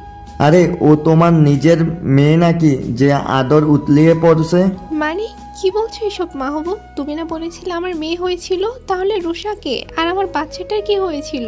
তোমার বাচ্চা তো সেদিনই মারা গিয়েছিল, আর মাইয়া ছোট ভাইটার সাথে আরেকটি মেয়ে জন্ম নিয়েছিল। ডাক্তারকে টাকা খাইয়ে আমি ছেলেটাকে কিনে নিতে চেয়েছিলাম, কিন্তু ওই নার্সটা সেখানে গন্ডগোল বাঁধিয়ে দিল। সে গিয়ে শাহানা আপার কোলে ছেলেটাকে দিয়ে দিল। তবে মেয়েটাকে সে দেখতে পায়নি, কারণ তার নিয়ে যাওয়ার পরেই ডাক্তার তাকে শায়লার গর্ভ থেকে বের করেছিল। তারপরে ডাক্তার কৌশলে তাকে দ্রুত আমার কাছে দিয়ে চলে গিয়েছিল। জানো মেয়েটি কে ছিল? মেয়েটি ছিল রুষা, সেই মাইয়ার ছোট ভাইয়ের যমজ বোন, মানে মাহিয়ার আপন বোন সে। আর রুষাকে নিয়ে আসার সময় লুক লাগিয়ে ট্রাইম বোমা ফিট করে দিয়েছিলাম শাহানা আপার গাড়িতে, যাতে সকলেই মারা যায়, এবং তাই হলো। সকলে সেদিন মারা যায়, আর রুষাকে নিয়ে এই বাড়িতে চলে আসি আমরা, কারণ আমাদের আপদ বিদায় হয়েছিল সেদিন। এখন শুধু রুষা আর মাইয়ার পালা। দুটাকে মারতে পারলেই সব সম্পত্তি আমাদের হবে। হা হা হা। আহারে আমার মেয়েটা, কয়েকটা দিন পর তার মা বলা সৎমায়ের কাছে প্রাণ দিবে। ভাবতেই অবাক লাগে, তাই না? দুজনই বেধড়ক হেসে চলেছে, আর দরজার ওপাশে রাগে ঘৃণায় চোখের জল ফেলছে রুষা। দৌড়ে নিজের রুমে চলে এলো সে। সোজা বিছানার উপর হয়ে পড়লো সে। মনে মনে আওড়াতে লাগলো, মিস্টার মাহবুব, আপনি আমার আপন বাবা হয়েও আমার মা, ভাই আর বোনের ক্ষতি করেছেন শুধুমাত্র সম্পত্তির লোভে। সাথে আপনার so called wife Mrs Rokeya Begum, তাই না? Okay, let's start my game and finish both of you. মা ভাইয়া নেই, নো প্রবলেম, তবে আমার আপনিকে আমি খুঁজে বের করবই। আমরা দুবোন মিলেই তোদের মতন ক্যারেক্টারলেস মানুষের সাজা দিব। C you soon. ফ্রেশ হতে ওয়াশরুমে চলে গেল। টানা 1 ঘন্টা শাওয়ার নিয়ে বেরিয়ে এলো সে। কাবার থেকে একটা চুড়িদার পরে বেরিয়ে এলো রুম থেকে। যত সম্ভব তাকে স্বাভাবিক থাকতে হবে। কেউ যেন ঘুণাক্ষরেও টের না পায় তার কাজকর্ম। এখন তাকে শুধু জানতে হবে তার আপনি কোথায়, সেটা বাদ বাকি কাজ সেই করবে। দুপুরবেলা হয়ে এলো প্রায়। রোকেয়া বেগম মনের সুখে টিভি দেখছেন, যেন কিছুই হয়নি এখন। রুষা গিয়ে তার পাশের সোফায় আরাম করে বসলো। রোকেয়া বেগম তাকে দেখে চমকে গেলেও স্বাভাবিক হয়ে জিজ্ঞেস করলো, কখন এলে মামনি? এই তো কিছুক্ষণ আগে। টায়ার্ড লাগছিল তাই তোমাদের সাথে দেখা না করে রুমে চলে গিয়েছিলাম। আচ্ছা বেশ, চলো খাবে। তোমার সাথে একজন নতুন আপুর পরিচয় করিয়ে দিব। এসে ওয়েট, আমি ডাকছি বলে নিতু রুমে চলে গেলেন। তখন নিতু শুয়েছিল, তার কাছে গিয়ে, নিতু মা চলো খাবে, এখন দুপুর হয়ে এলো যে। আচ্ছা আন্টি চলুন। দুজনেই বেরিয়ে ডাইনিং রুমে। সেখানে অবশ্য রোষা বসেছিল। রোকেয়া বেগম রোষার সাথে নিতুর পরিচয় করিয়ে দিলেন। বেশ কিছুক্ষণের মাঝে তাদের আলাপচারিতা বেশ ভালোই জমে উঠল। মিহু, কি হয়েছে? এমন ভাবে রেগে আছিস কেন তুই? রাতে আদ্রের কাছ থেকে সত্যটা শোনার পর শাহানা ইয়াসমিনের উপর খুব রাগ হচ্ছিল তার। এত কাছে থেকেও পরিচয় দিলেন না নিজের, তাই সে তার উপর অভিমান করে রাগ নিয়ে বসে আছে। একদম কথা বলবা না আমার সাথে, তুমি খুব পচা খালামণি। মিহির মুখে খালামণি ডাকটা শুনে চমকে গেলেন শাহানা ইয়াসমিন। মিহি জানলো কিভাবে যে সে তার খালামণি? অবাক হয়ে জিজ্ঞেস করলেন তাকে। কি বলছিস মিহু? আমি একদম না, তুমি আমার খালামণি শাহানা ইয়াসমিন, আমার আম্মু শাহেলা ইয়াসমিনের একমাত্র বোন। সবটাই জানি আমি, একদম সবটাই। কথাই বলবো না তোমার সাথে। বেশ চমকে উঠলেন তিনি, অবাক হয়ে জিজ্ঞেস করলেন, কেমনে জানলি তুই?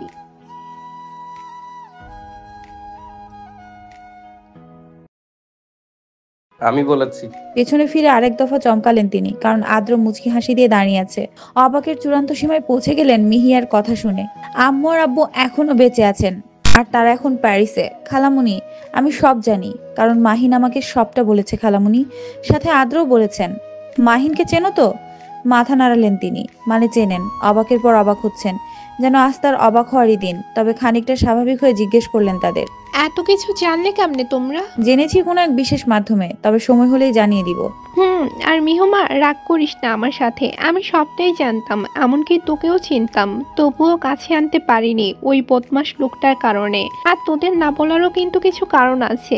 একটা কারণ এটাই যে কিছু সময় দেওয়ালেরও কান থাকে, তাই। কোনো কথা শুনবো না তোমার, তুমি খুব খারাপ। আমাকে একটাবারও বললে না তুমি। আচ্ছা মা, সরি। এই দেখ, কান ধরলাম। ইস, কান ধরতে হবে না, আমি তো এমনিতেই বলেছি। জড়িয়ে ধরলো শাহানা ইয়াসমিনকে। তিনিও জড়িয়ে ধরে মাথায় হাত বুলিয়ে দিতে লাগলেন। তোমাকে পেয়ে আমাকেই ভুলে গেলে? কপট রাগ দেখিয়ে বলল আদ্র। আদ্রের কথায় অবাক হয়ে গেল মিহিয়া, চোখ বড় বড় হয়ে গেল। তার মুহূর্তে লজ্জার আভা ফুটে উঠল মুখশ্রীতে। পরে আবার চোখ নামিয়ে নিল সে। শাহানা ইয়াসমিনও বুঝতে পেরে বললেন, আমার বৌমাকে ধরেছি বলে হিংসা হচ্ছে? আরো ধরবো, দেখি কেমন লাগে আপনার। খালামুনি বলতেই থামিয়ে দিলেন শাহানা ইয়াসমিন। নো খালামুনি, এখন থেকে মা বলবি। আমার ছেলের বউ করবো বলে পণ করেছি আমার বোনের কাছে। আর আদ্র তোকে খুব ভালোবাসে, সো তুই আমার বৌমা। কি রাজি তো? লজ্জা পেয়ে মাথা কাত করলো সে। তারপরে লজ্জা পেয়ে দৌড়ে চলে গেল রুমে। শাহানা ইয়াসমিনও মুচকি হেসে নিজের রুমের দিকে পা বাড়ালেন। আমার এক্ষুনি তাকে চাই, এট এনি কস্ট। কারণ তো আমার প্রথম টার্গেটই হলো সে। না হলে তোকে মারতেও হাত কাঁপবে না আমার। বস, কিন্তু কোনো কিন্তু নয় মুরাদ, কোনো কিন্তু নয়। বলে রেগে চেঁচিয়ে উঠল বস লোকটি। আচ্ছা। বলে ভয় ভয় স্থানটি ত্যাগ করলো মাহমুদ নামক লোকটি। Ha ha ha, Niarika Nitu, you will be finished tomorrow, ha ha ha. বিকট কণ্ঠে হেসে উঠলেন লোকটি, যেন হিংস্র কোনো কিছুর অপেক্ষায় আছে সে। সালসাবিল মঞ্জিল পিনপতন নীরবতায় ছেয়ে গেছে গত সপ্তাহ ধরে। সপ্তাহখানেক ধরে নিতু ও মিহিয়া কারো কোনো খোঁজ পাওয়া যাচ্ছে না। পুরো শহর তন্ন করে খোঁজার পরও তাদের কোনো হদিস মিলছে না। আদ্র ভেবেই নিয়েছে যে এটার মূল ষড়যন্ত্রকারী হলো নিতুই। নিশ্চয় নিতুই মিহিয়াকে কিডন্যাপ করেছে, না হলে কারো সাধ্য নেই এই কাজ করার। রাগে ক্ষোভে আদ্রের যায় অবস্থা। সেদিন নিজের বাবার অফিসে যাওয়ার জন্যই খুব তাড়াতাড়ি বেরিয়ে পড়েছিল আদ্র, কারণ তার বাবার পরিবর্তে তাকেই নিজেদের ব্যবসা সামলাতে হবে। তারই পরিপ্রেক্ষিতে আদ্রকে নতুন এমডি হিসেবে অফিস চালানোর দায়িত্ব নিতে হয়েছিল। আর সেদিনই অফিসে উপস্থিত হওয়ার প্রস্তুতি নিতেই তাড়াতাড়ি বেরিয়ে পড়েছিল আদ্র, যার ফলশ্রুতি সে মিহিয়াকে সাথে করে ভার্সিটি পৌঁছে দিতে পারেনি, কারণ মিহিয়ার ভার্সিটি আরো অনেক পরে। ফলে মিহিয়াকে একাই ভার্সিটি যেতে হয়েছিল। আর সেদিনই ঘটে তার জীবনের সবচেয়ে অনাকাঙ্ক্ষিত ঘটনাটি, মিহিয়ার মিসিং। আর সেদিনই তার বিশেষ ইনফর্মার মুহিত তাকে এটাও জানিয়েছিল যে মিহিয়ার মিসিং এর সময় নীতিও গায়েব। ব্যাপার হজম করতে বেশ কষ্ট হয়েছিল আদ্রর। তার ভাবনায় তাহলে ঠিক, নিতুই যে কিনা নিজের সবচেয়ে প্রিয় মানুষটির সাথে খারাপ ব্যবহার করতে ভাবলো না। পুরো এক সপ্তাহ ধরে শহরের প্রতিটা অলিতে গলিতে চিরুনি অভিযান চালিয়েও আদ্রের গার্ডসরা মিহিয়ার কোনো খোঁজই পেল না। সোফায় এক কোণে বসে মাথা নিচু করে আছে আদ্র।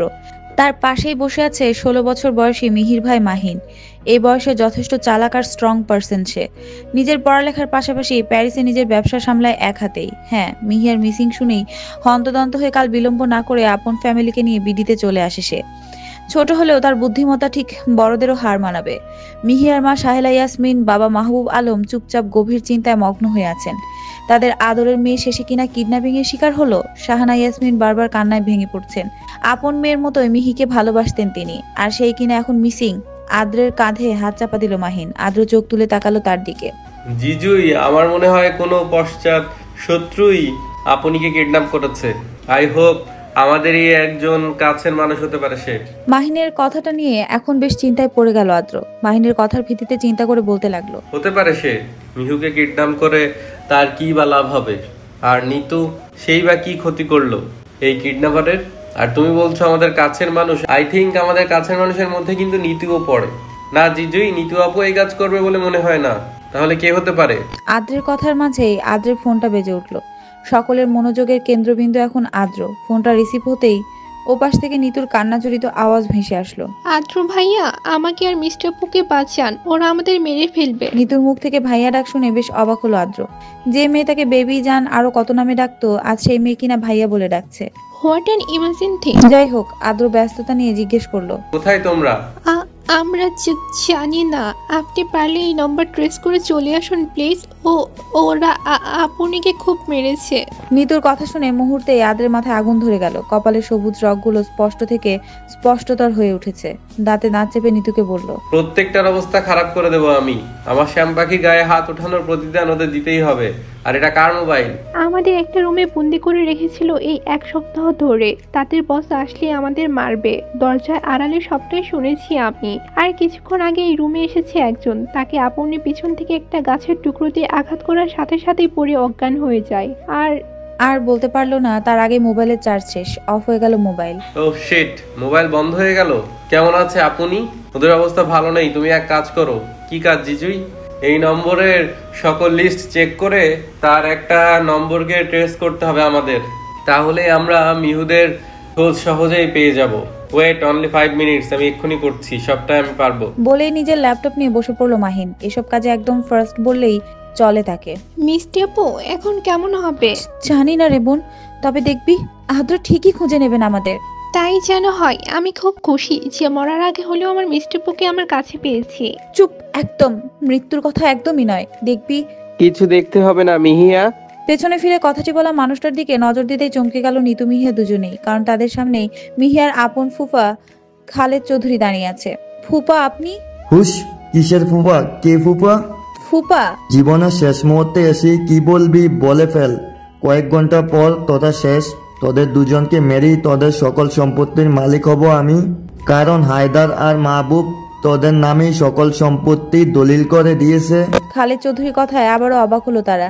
সে কেমনে জানলো এসব? নিতু কান্নাজড়িত কণ্ঠে বলল, ফুপা প্লিজ, আপনি আমাকে যা করার করুন, আপনিকে ছেড়ে দিন, ওর কোনো ক্ষতি করবেন না প্লিজ। সেটা কি তোর কাছ থেকে শুনতে হবে আমার? নিতুর চুলগুলো মুঠি করে ধরে এই কথাগুলো বললেন খালেদ চৌধুরী। পাশ থেকে বেরিয়ে এলেন মাহবুব আলম। তাকে দেখে নিতু মিহিয়া চমকে গেল। মিহি বুঝতে পারলো সে তার বাবা নয়, কালপ্রিট আসলটাই। সে মিহিয়ার কাছে এসব বলতে লাগলো। দেখলে মিউ, নিজের মেয়েকে মারতেও আমার হাত পা কাঁপে না। মিহি একটা তাচ্ছিলের হাসি দিয়ে বলল, মাহমুদ আঙ্কেল, আপনি কি ভেবেছেন সকলেই অবলা? আপনাকে কেউ চিনুক আর না চিনুক, আমি ঠিকই চিনতে পেরেছি। কারণ প্রতিটা গল্পের একজন মূল খলনায়ক থাকে, আর আমার গল্পের মূল খলনায়কটাই যে আপনি। মাহবুব আলম বুঝতে পারলো মিহিয়ার সবটাই জানা হয়ে গেছে।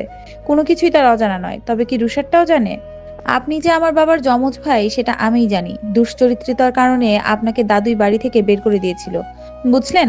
বেশি জেনে ফেললে মাইয়া, জানো তো অতিরিক্ত কোনো জিনিসই ভালো না। ঠিক অতিরিক্ত কোনো কিছু জানাও ভালো না। আমার কাছে অতিরিক্ত কোনো কিছু জানার ফল হলো মৃত্যু। মৃত্যুর জন্য তৈরি হয়ে যাও। বেশ, দেখা যাক কে মরে আর কে বাঁচে। বিশ্বাসঘাতকতার ফল আপনিও পাবেন মিস্টার খালেদ চৌধুরী। খালেদ চৌধুরীর দিকে আঙুল তুলে বলল মিহিয়া। হা হা হা, এই খালেদ চৌধুরীকে মারবে এমন জীবন এখন পৃথিবীতে আগমন হয়নি মিউমা। ব্যঙ্গোত্তর মধ্যমূলক হাসি দিল খালেদ চৌধুরী। তাদের কথার মাঝেই নিতু বলে উঠল, কি ভেবেছেন মিস্টার, আপনারা যাই বলবেন তাই হবে? মাহমুদ আঙ্কেল কিডন্যাপিং এর আগের রাতে করিডোরে যখন বসে সম্বোধন করে আপনার সাথে কথা বলছিলেন, তখনই আমি সবটা শুনে ফেলি। আর উনি যে মিষ্টি আপুর বাবা নন সেটাও জানতে পেরেছিলাম সেদিনই। আর সেদিনই নিজ ইচ্ছে ধরা দিয়েছিলাম আমি। কেন জানেন? কারণ আমার মিষ্টি আপুকে যে দেখতে পারি, কিন্তু সেখানে মিহাপু দেখে বুঝতে পারলাম রোকেয়া আন্টি কেন আমার কাছ থেকে সবটা লুকিয়েছিল। আর আপনি যে রোকেয়া আন্টিকে ঠকাচ্ছেন সেটাও জানি আমি। অনেক বেশি জেনে নিলে দুজনে বাই বাই পৃথিবী। বলে মাহমুদ আলম গুলি চালিয়ে দিলেন প্রথমে মিহিয়ার উপরে, যেটা সোজা এপার ওপার করে দিল মিহিয়ার দেহ। সেটা দেখে নিতু চিৎকার দিয়ে বলে উঠল, মিষ্টি আপু! বলে কান্নায় ভেঙে পড়ল নিতু। মিষ্টি আপু প্লিজ চোখ খোলো, দেখো তোমার দুষ্টু পাখি তোমাকে ডাকছে মিষ্টি আপু। বলেই জ্ঞান হারিয়ে নিস্তেজ হয়ে গেল নিতু। নিতুর এমনিতে রক্তে ফোবিয়া আছে, রক্ত দেখলে সে ভয়ে সেন্সলেস হয়ে যায়। তারপর আজ নিজের সাথে যুদ্ধ করে প্রাণ পরে ডেকে গিয়েছে মিহিকে, কিন্তু কোনো লাভই হলো না।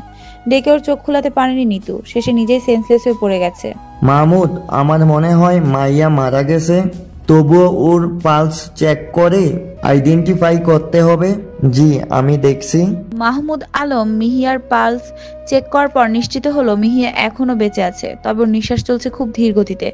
এর মাঝে এসে উপস্থিত হলো আদ্র, মাহিন, রুষা আর রুষার ফিয়ন্সে রায়ান। তাদের সাথে তাদের গার্ডসরাও আছে। আদ্রের গার্ডসরা মাহমুদ আলমদের সব কটা গার্ডসকে মেরে ভেতরে প্রবেশ করলো। মাহমুদ আলমদের গার্ডস আর অবশিষ্ট নেই যে তাদের রক্ষা করবে। আদ্র মিহিকে এভাবে পড়ে থাকতে দেখে দৌড়ে যেতে নিলেই মিহিন আটকে ধরে তাকে, চোখের ভাষায় বুঝিয়ে দিল তাদের এখন কি করতে হবে।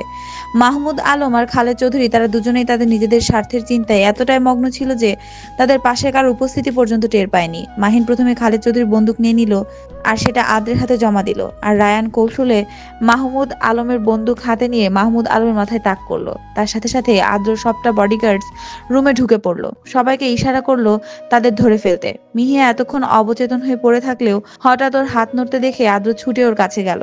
রুমে কাউকে ঢুকতে দেখে চমকে গেল তারা। চারিদিকে তাকাতে বিস্ফোরিত হয়ে গেল তাদের চোখ, কারণ কম হলেও 20 জনের বেশি সাদা পোশাক পরিহিত বলিষ্ঠ মানব তাদের দিকে বন্দুক তাক করে আছে। মাহমুদ আলম রাগী কণ্ঠে বলে উঠলেন, হাউ ডেয়ার ইউ, তোমাদের সাহস কি করে হয় এখানে প্রবেশ করার? মিস্টার মাহমুদ আলম, আপনার সাথে কথা বলার কোনো ইচ্ছা আমার আপাতত নেই, বরং কোর্টে দেখা হবে। বলেই গার্ডসদের নির্দেশ দিল ওদের দুজনকে ধরে নিয়ে যেতে। সাথে সাথে গর্জে উঠল খালেদ চৌধুরী, এই ছেলে, তোর সাহস তো কম না। চিনিস আমি কে? ওপস, বাঘ নাকি? ভয় পেয়ে গেলাম। জানেন কিনা জানি না, সোচো মেরে হাত নোংরা করার মানুষ আমি নই। So guards take them. বলে গার্ডসের ইশারা করা মাত্রই সকলে তাদের দুজনকে নিয়ে চলে গেল। জিজুই, আপনিকে তাড়াতাড়ি নিয়ে চলো প্লিজ, ওর থেকে প্রচুর পরিমাণ ব্লিডিং হচ্ছে। না না মাহিন ভাই, আমার আমার সময় শেষ, প্লিজ মাত্র আমাকে মাফ করে দিবেন। আর বলতে পারলো না, নিস্তেজ হয়ে গেল মিহিয়া। আপনি? বলে ফুপিয়ে কেঁদে উঠলো মাহিন আর রুষা দুজনেই। আদ্র ধমক দিয়ে থামিয়ে দিয়ে বলল, এই তোমরা গিয়ে গাড়ি রেডি করো, এক্ষুনি মিহিয়া আপুকে হাসপাতালে ভর্তি করতে হবে। কুইক মাহিন।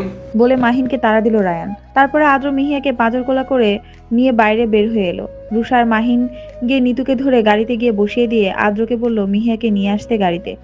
আদ্র মিহিয়ার মাথাটা রুষার কোলে দিয়ে ভালো করে শুয়ে দিল। তার আগে নিজের শার্টটা খুলে মিহিয়ার ক্ষতস্থানে শক্ত করে বেঁধে দিল যাতে কোনো রকম ব্লিডিং বন্ধ হয়। তারপরে সোজা ড্রাইভিং সিটে বসে গাড়ি সর্বোচ্চ গতিতে চালাতে শুরু করলো। তার মাথায় একটাই চিন্তা, সেটা হলো তার প্রেয়সীকে বাঁচাতেই হবে, সেটা হোক যে কোনো মূল্যেই। 47 মিনিটে তারা মিহিয়ার নিতুকে নিয়ে হাসপাতালে পৌঁছে যায়। তারপরে মিহিয়াকে নিয়ে কোলে করে আদ্র ভেতরে ঢুকে পড়লো। ডাক্তারকে আগে ইনফর্ম করে রেখেছে, তাই তার বেগ পেতে হলো না, সরাসরি মিহিয়াকে ওটিতে নিয়ে যাওয়া হলো।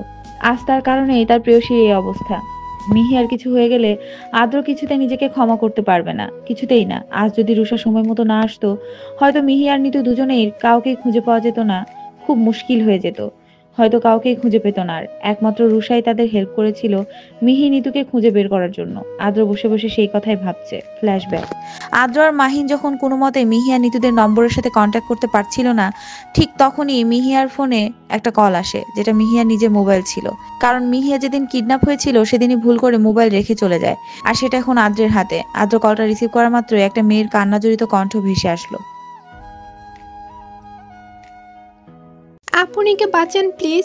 ও ও ও খুব বিপদে আছে, সাথে নিতপও আছে, প্লিজ ওদের বাঁচান। রুষা বিশ্বাস নিয়ে ফোন দিয়েছিল, কারণ তার বিশ্বাস ছিল মিহিয়া তার ফোন বাড়িতেই রেখে যাবে। তো তুমি কে? আমি রুষা, আপনি ছোট্ট বোনটা, প্লিজ আপনিকে বাঁচান। ওদের খোঁজই পাওয়া যাচ্ছে না। আপনি এই নাম্বারটি ট্রেস করুন প্লিজ। ওরা এখন যেখানে আছে আমরা ঠিক সেখানেই আছি, কিন্তু ওদের আড়ালে। জলদি আপনারা এখানে চলে আসুন, যে কোনো মুহূর্তেই তারা আপনিকে মেরে ফেলতে পারে, ওরা খুব হিংস্র। এক্ষুনি আসছি আমরা, তুমি জাস্ট একটু সময় ওয়েট করো। ছি বলে কাঁদতে কাঁদতে সেখানেই বসে পড়ে, মনে মনে বলছে, এই কোন পরীক্ষায় ফেললে গো আল্লাহ আমার লক্ষ্মী আপনিকে। সে আমার আপন বোন হওয়া সত্ত্বেও আমি তাকে চিনতে পারলাম না। আপন বোনকেও কষ্ট দিতে ভুলিনি আমি। আপনের জায়গায় আজ আমি থাকলে হয়তো ভালোই হতো। আমার আপনিটা আজ মৃত্যুর সাথে লড়াই করছে। আল্লাহ গো, তুমি আপনিকে সুস্থভাবে ফিরিয়ে দাও। বলে হেঁচকি তুলে কান্না করতে লাগলো। কান্না করো না রুষা, দেখবে সবটাই ঠিক হয়ে যাবে। উপরওয়ালার প্রতি ভরসা রাখো। বলে রুষার মাথায় হাত বুলিয়ে দিতে লাগলো রায়ান। নিজের কাজে আজ অনুতপ্ত সে, তাই তো নিজের সর্বোচ্চ দিয়ে চেষ্টা করছে মিহিয়াকে বাঁচাতে। তাই যেন হয়। আপনি ছাড়া আমার আর কেউ নেই রায়ান। সবাইকে মেরে ফেলেছে ওই নরপশুটা। আমার মা, বাবা, ভাই সবাইকে মেরে ফেলেছে। শান্ত হও, দেখবে আপু ঠিকই সুস্থভাবে ফিরে আসবে। তারা অন্যদিকে মুখ করেছিল বলে আদ্ররা তাদের দেখতে পায়নি। অপরিচিত কারো হাত কাঁধে পেয়ে মাথা তুলে তাকাতে আদ্রকে দেখতে পেল রায়ান। সসম্মানে উঠে দাঁড়ালো সে। তার দেখা দেখি রুষা উঠে দাঁড়ালো। রুষাও গিয়ে আদ্রকে জড়িয়ে ধরে কান্না করতে করতে বলল, আদ্র ভাইয়া প্লিজ আপনিকে বাঁচান। ওরা ওরা খুব হিংস্র। এইদিকেই ওই যে ওদের গার্ডস। বলে আঙুল দিয়ে ইশারা করলো রুষা। আদ্র রুষার ইশারা করার স্থানে তাকে দেখতে পেল কিছু গার্ডস, তবে আদ্রের গার্ডসদের তুলনায় নগণ্য। সে তার গার্ডসদের কয়েকজনকে অর্ডার করলো স্নাইপার দিয়ে এদের উড়িয়ে দিতে। মিহিয়াকে বাঁচাতেই যদি ওকে হিংস্র হতে হয় তবে সে হিংস্রই হবে। তারপরে যখন গার্ডসরা তাদের কাজ সম্পূর্ণ করলো, আদ্ররা সেখানে গিয়ে ভিতরে প্রবেশ করতেই গুলির আওয়াজ শুনতে পেল। মুহূর্তে আদ্রর বুকের বাঁ পাশটা একরকম ধুক করে উঠল। হয়তো আগাম কোনো কুলক্ষণী সংবাদ তার মনকে বারবার নিংড়ে দিচ্ছে। তবুও নিজেকে শক্ত করে সে সেদিকে এগিয়ে গেল। তারাও তাদের গার্ডসরা গিয়ে দেখতে পেল মিহিয়া পড়ে আছে আর নিতু কান্না করছে মিহিকে ধরে। মুহূর্তেই কালো মেঘে চেয়ে গেল আদ্রের মন। তার মন তাহলে সঠিক তথ্যই তার মস্তিষ্কে প্রকাশ করেছিল। দেখতে দেখতে নিতুও নিস্তেজ হয়ে গেল। তারপরেটা উপরে দেখলেন। ডাক্তারের ডাকে ধ্যান ভাঙলো আদ্রের। সকলে উৎসুক, তাদের দুজনের দিকেই তাকিয়ে আছে। এতক্ষণে বাড়ির সকলে উপস্থিত, সাথে নিতুর বাবা মা ভাইও, মানে মিহিয়ার আপন মামা মামিরা। তারা অপরাধীর নাই শাহালা ইয়াসমিনের সামনে দাঁড়িয়ে আছেন। ডাক্তার আদ্রের কাছে এসে মুখ কালো করে ফেললেন। আদ্র ডাক্তারের কাছে এসে জিজ্ঞেস করছে, ডাক্তার আমার শ্যাম পাখি কেমন আছে? ওর এখন অবস্থা কেমন? Tell me doctor, tell me. Mister Adro please calm down. আমি জানি আমরা এখন যেটা বলবো সেটা হয়তো আপনারা আশা করবেন না, বিকজ সে ইজ নো। একাদিন ফাঁকা রাত নিভেছে আলো, তুই নেই কেউ নেই, লাগছে না ভালো। এক মনে আকাশের পানে চেয়ে গিটারের সুর তুলে গানটি গাইছে আদ্র।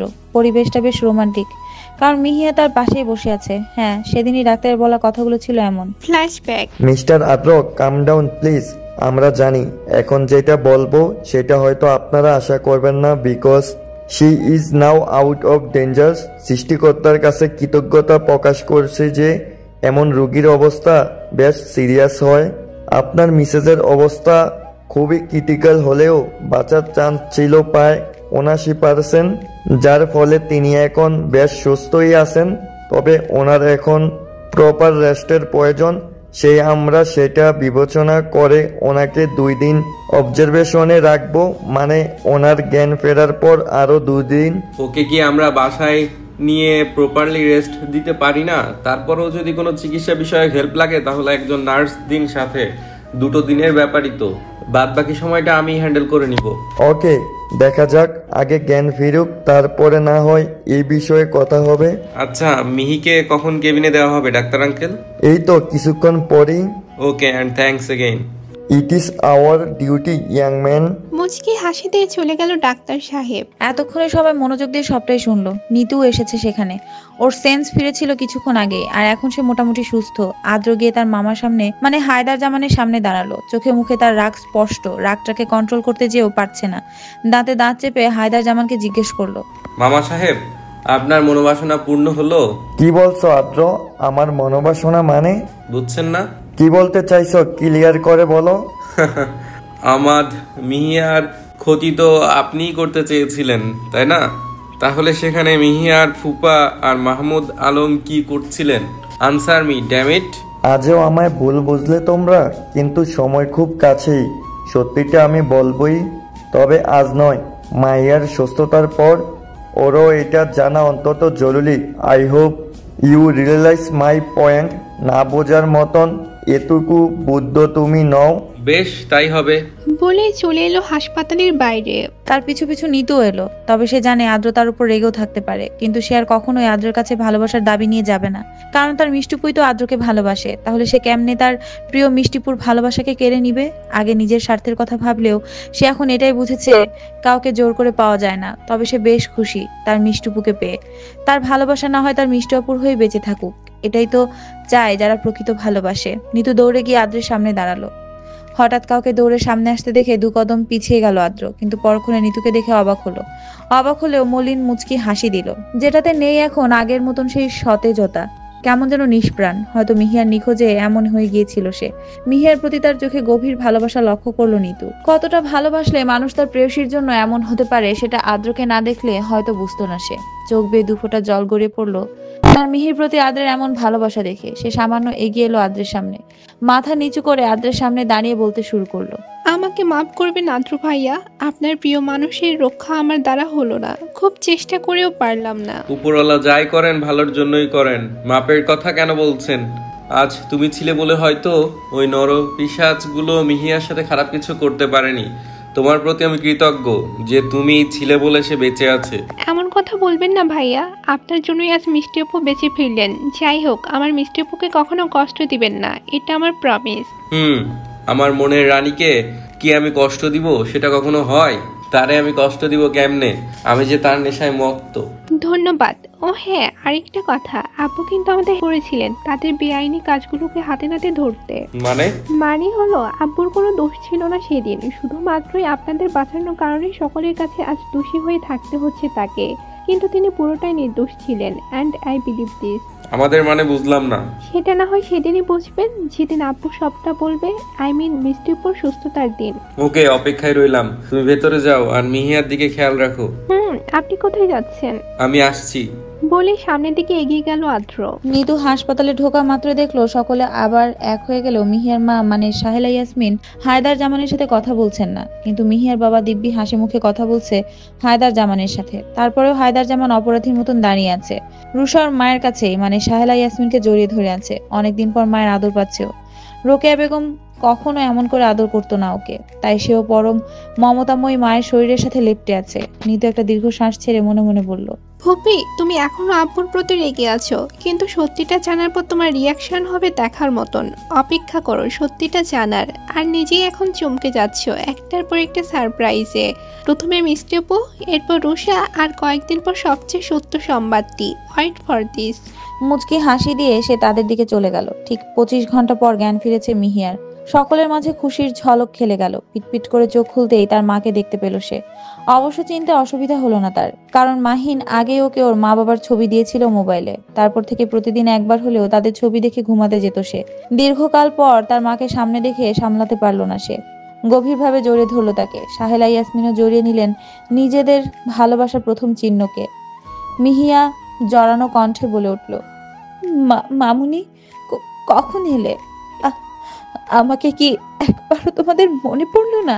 আমার মেয়েটির কথা আমার মনে পড়বে না? এটা কেমন কথা? কাঁদবি না একদমই, বলে দিলাম।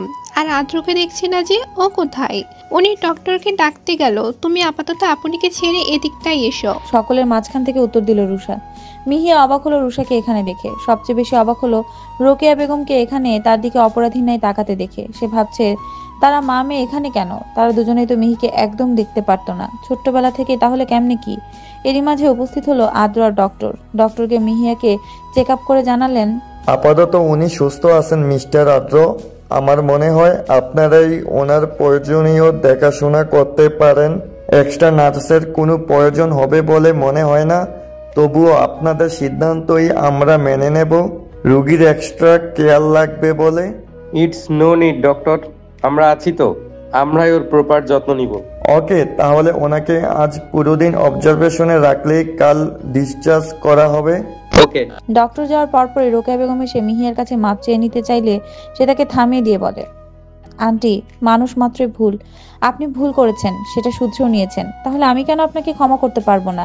ছেলে মেয়েদের কাছে মা বাবাদের ক্ষমা চাইতে নেই, আপনিও আমার মা, তাই আপনার প্রতি আমার কোনো অভিযোগ নেই। মিহিয়ার কথায় আর কিছু বলতে পারলেন না রোকেয়া বেগম। মেয়েটা সত্যি বড্ড ভালো, যেটা বাস্তবে হতে নেই। এই বড্ড ভালো মানুষগুলোই পৃথিবীতে শুধু ঠকতে শিখেছে। রোকেয়া বেগম সবটাই বললেন মিহিয়াকে। কেমনে আজ তিনি নিঃশেষ হলেন একমাত্র মাহমুদ আলমের কারণে, যে তাকে সম্পত্তির লোভ দেখিয়ে বিয়ে করে তার পরিবারের সকল সদস্যকে খুন করে হত্যা করিয়েছিল, তারপরে তার পারিবারিক সম্পত্তি হাতিয়ে নিয়েছিল। আজ মাহমুদ আলমের কারণেই তিনি এতিম হয়ে গিয়েছিলেন। খুন করেছিল মাহমুদ আলম রোকেয়া বেগমের পরিবারকে। এটাও বললেন যে রুষা তারই আপন বোন এবং মাহিনের যমজ বোন সে, যাকে মাহমুদ আলম চুরি করেছিলেন জন্মের সময়। সেদিন একে একে প্রত্যেকটা সদস্যই মিহিয়ার সাথে দেখা করে গেছে। আদ্র অবশ্য তার মাকে সহ সকলকে তাদের বাড়িতে পাঠিয়ে দিয়েছিল। এও বলেছিল বাড়িটা যেন সুন্দর করে সাজানো হয়, কারণ পরশুদিনই তার প্রেয়সীর জন্মদিন, সেটা যেন তার বাড়িতেই করা হয়। শাহানা ইয়াসমিন ছেলের কথায় সায় দিলেন।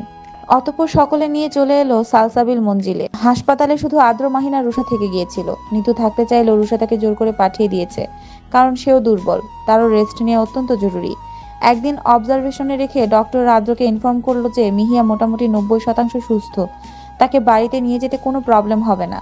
আসলে সেদিন গুলিটা মিহিয়ার কাঁধে লেগেছিল, তাই কোনো প্রবলেম হয়নি। অতিরিক্ত রক্তক্ষরণ হয় সমস্যা দেখা দিয়েছিল। তারপরে সবকিছু কমপ্লিট করে তারা তিনজন মিলে মিহিয়াকে গাড়িতে তুলে রওনা দিল সালসাবিল মঞ্জিলে উদ্দেশ্যে। মিহু পাখি, আদ্রের কথায় ধ্যান ভাঙলো মিহির। সে এতক্ষণ মনে মনে ভাবছে হাসপাতালের সমস্ত ঘটনাগুলো। হ্যাঁ, মিহি এখন বেশ সুস্থ, তবে কাঁধে হালকা ব্যথা আছে। কি ভাবছো? এই তো আমার জীবনে ঘটে যাওয়া সমস্ত মুহূর্তগুলোর কথাই ভাবছি, কিভাবে কি হলো সেটা। হুম, আর এসব ভাবতে হবে না। এখন আমার সন্তানের নাম কি রাখা যায় সেটা নিয়েই ভাববে, কেমন? মিষ্টি মিহু পাখি। যা, খালি এসব কথা আপনার। আর কথা নেই কি আপনার মুখে? এসব কথা বলে আমাকে বারবার লজ্জায় ফেলতে আপনার খুব ভালো লাগে, তাই না? বলেই লজ্জায় আদ্রের বুকে মুখ লুকালো সে। ভালো লাগে যে আমার তোমার এই লজ্জা মাখা মুখখানি দেখতে, তাই তো তোমায় এত লজ্জা দিই গো। খুবই ভালো লাগে গো আমার শ্যামা পাখি, ভালোবাসি তোমায়। বলেই শক্ত করে জড়িয়ে ধরলো মিহিয়াকে। এতটা শক্ত করে ধরলো যে যেন সে কোথাও পালিয়ে যেতে না পারে। আমিও ভালোবাসি আপনাকে, যেটা বলা যায় না, শুধু অনুভব করা যায়, কারণ আপনি আমার নেশা। তাই আমিও যে তোর নেশায় মত্ত শ্যামা পাখি। হ্যাঁ, ভালোবাসি আপনাকে নিজের চেয়েও বেশি। তাই তো আপনার এই বুকে সুখের নীড় খুঁজে পাই আমি, যেন হাজারটা অনুভূতিতে ঘেরা এই প্রশস্ত বুকখানি। আদ্রর বুকে মাথা গুজে কথাটা বলল মিহিয়া। তাই তো আমি তোর নেশায় মত্ত শ্যামা পাখি। এই প্রশস্ত বুকের একমাত্র অধিকারিণী তো তুমি। আমিও যে কেবল তোমার উপস্থিতিতে স্বস্তির নিঃশ্বাস নিই, কারণ তুমিহীনা দম বন্ধ লাগে আমার। ভালোবাসি যে তোমায়। বলে আরো শক্ত করে জড়িয়ে নিল মিহিয়াকে। জীবনের প্রতিটা মুহূর্তে যেন আপনাকে কাছে পাই আদ্র, সেই দোয়াই করি সৃষ্টিকর্তার কাছে। অবশ্যই পাবে মিস মিহু, উপস মিসেস মিহিয়া সরফরাজ। মিসেস হলাম কবে? এখনো তো বিয়েই হয়নি, তাহলে মিসেস বললেন কেন? আদ্রের দিকে সরু দৃষ্টি নিক্ষেপ করে বলল মিহিয়া, সাথে কোমরে 2 হাত দিয়েও। তোমাকে না এখন সেই ছোট্টবেলার মিহুর মতোই লাগছে।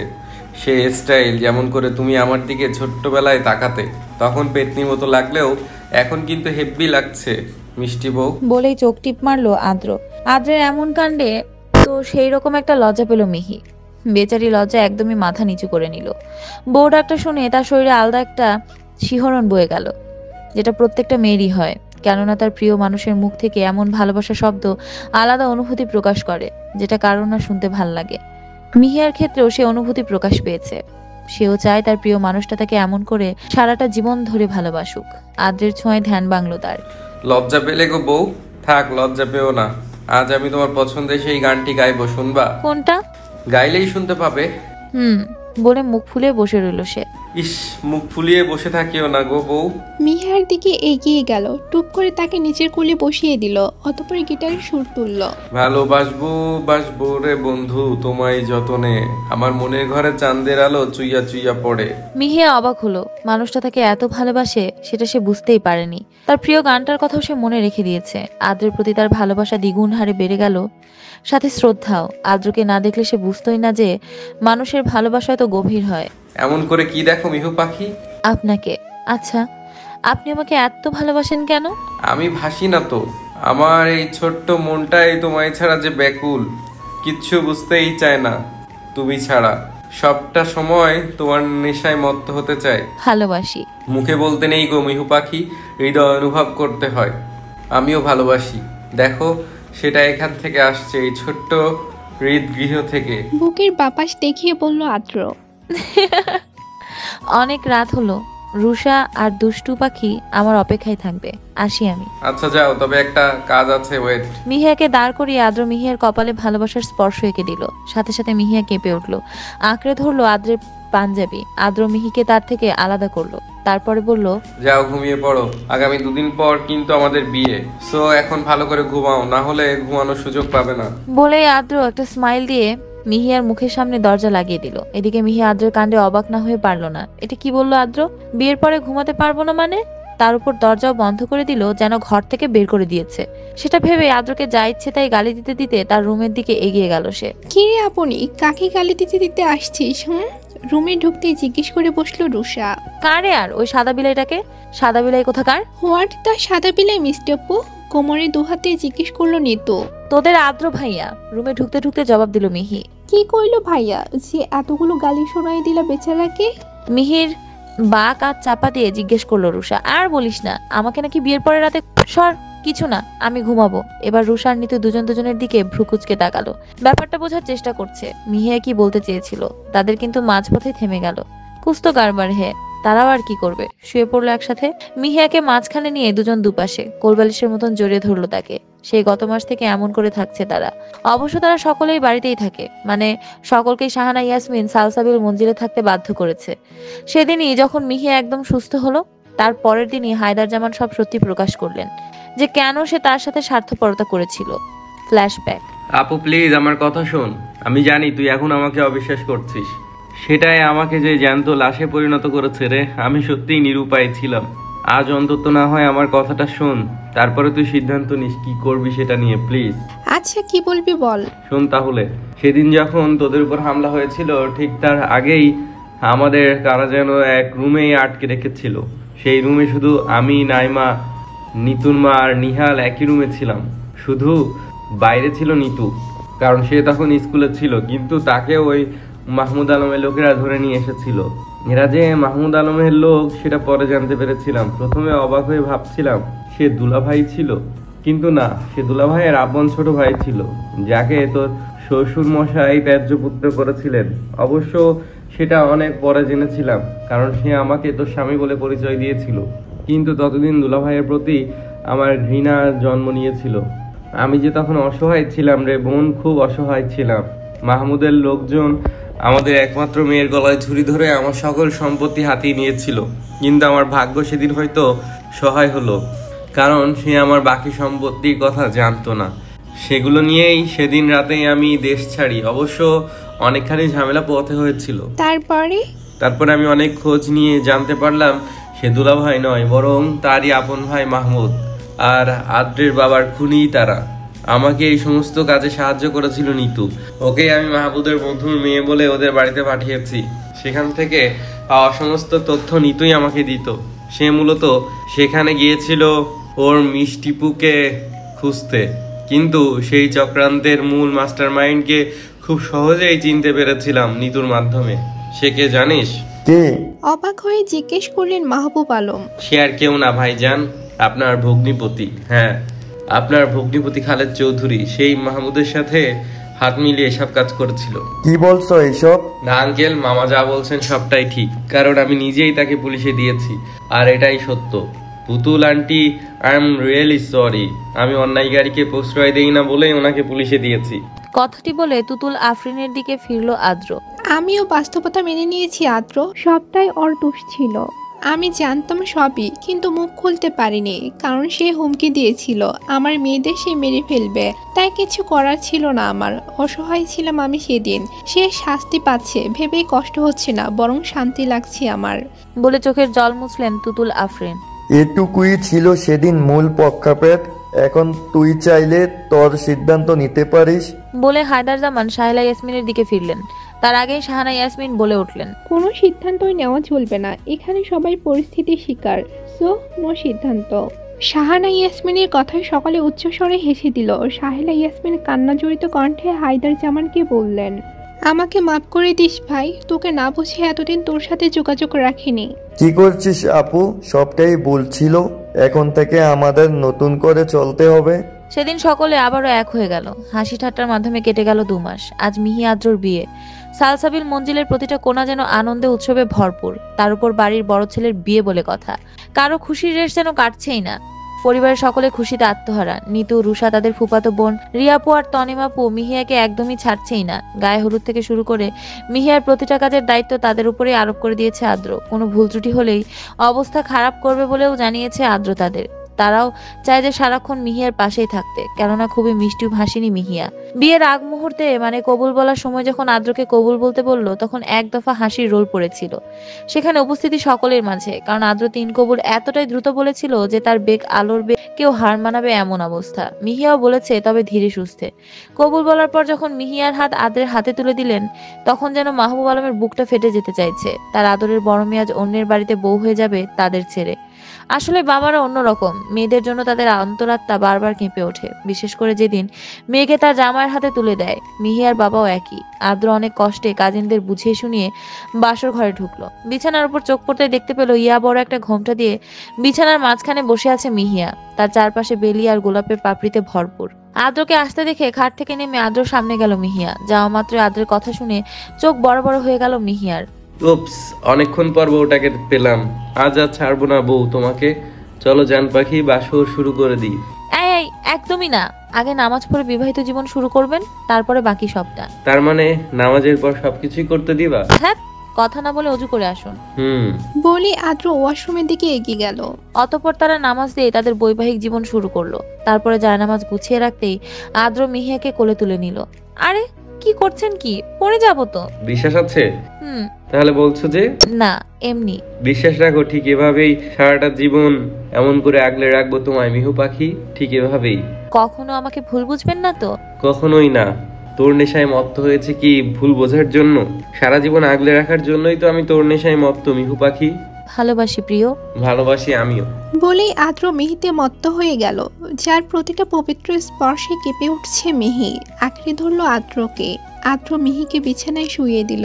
অতঃপর হারিয়ে গেল ভালোবাসার এক গভীর সাগরে, যেখানে শুধু পবিত্র ভালোবাসার সন্ধান মিলে। চলুক না তাদের ভালোবাসা এভাবেই, হারিয়ে যাক তারা দুজন দুজনার মাঝে, গাঢ় হোক তাদের ভালোবাসার বন্ধন ঠিক এভাবে।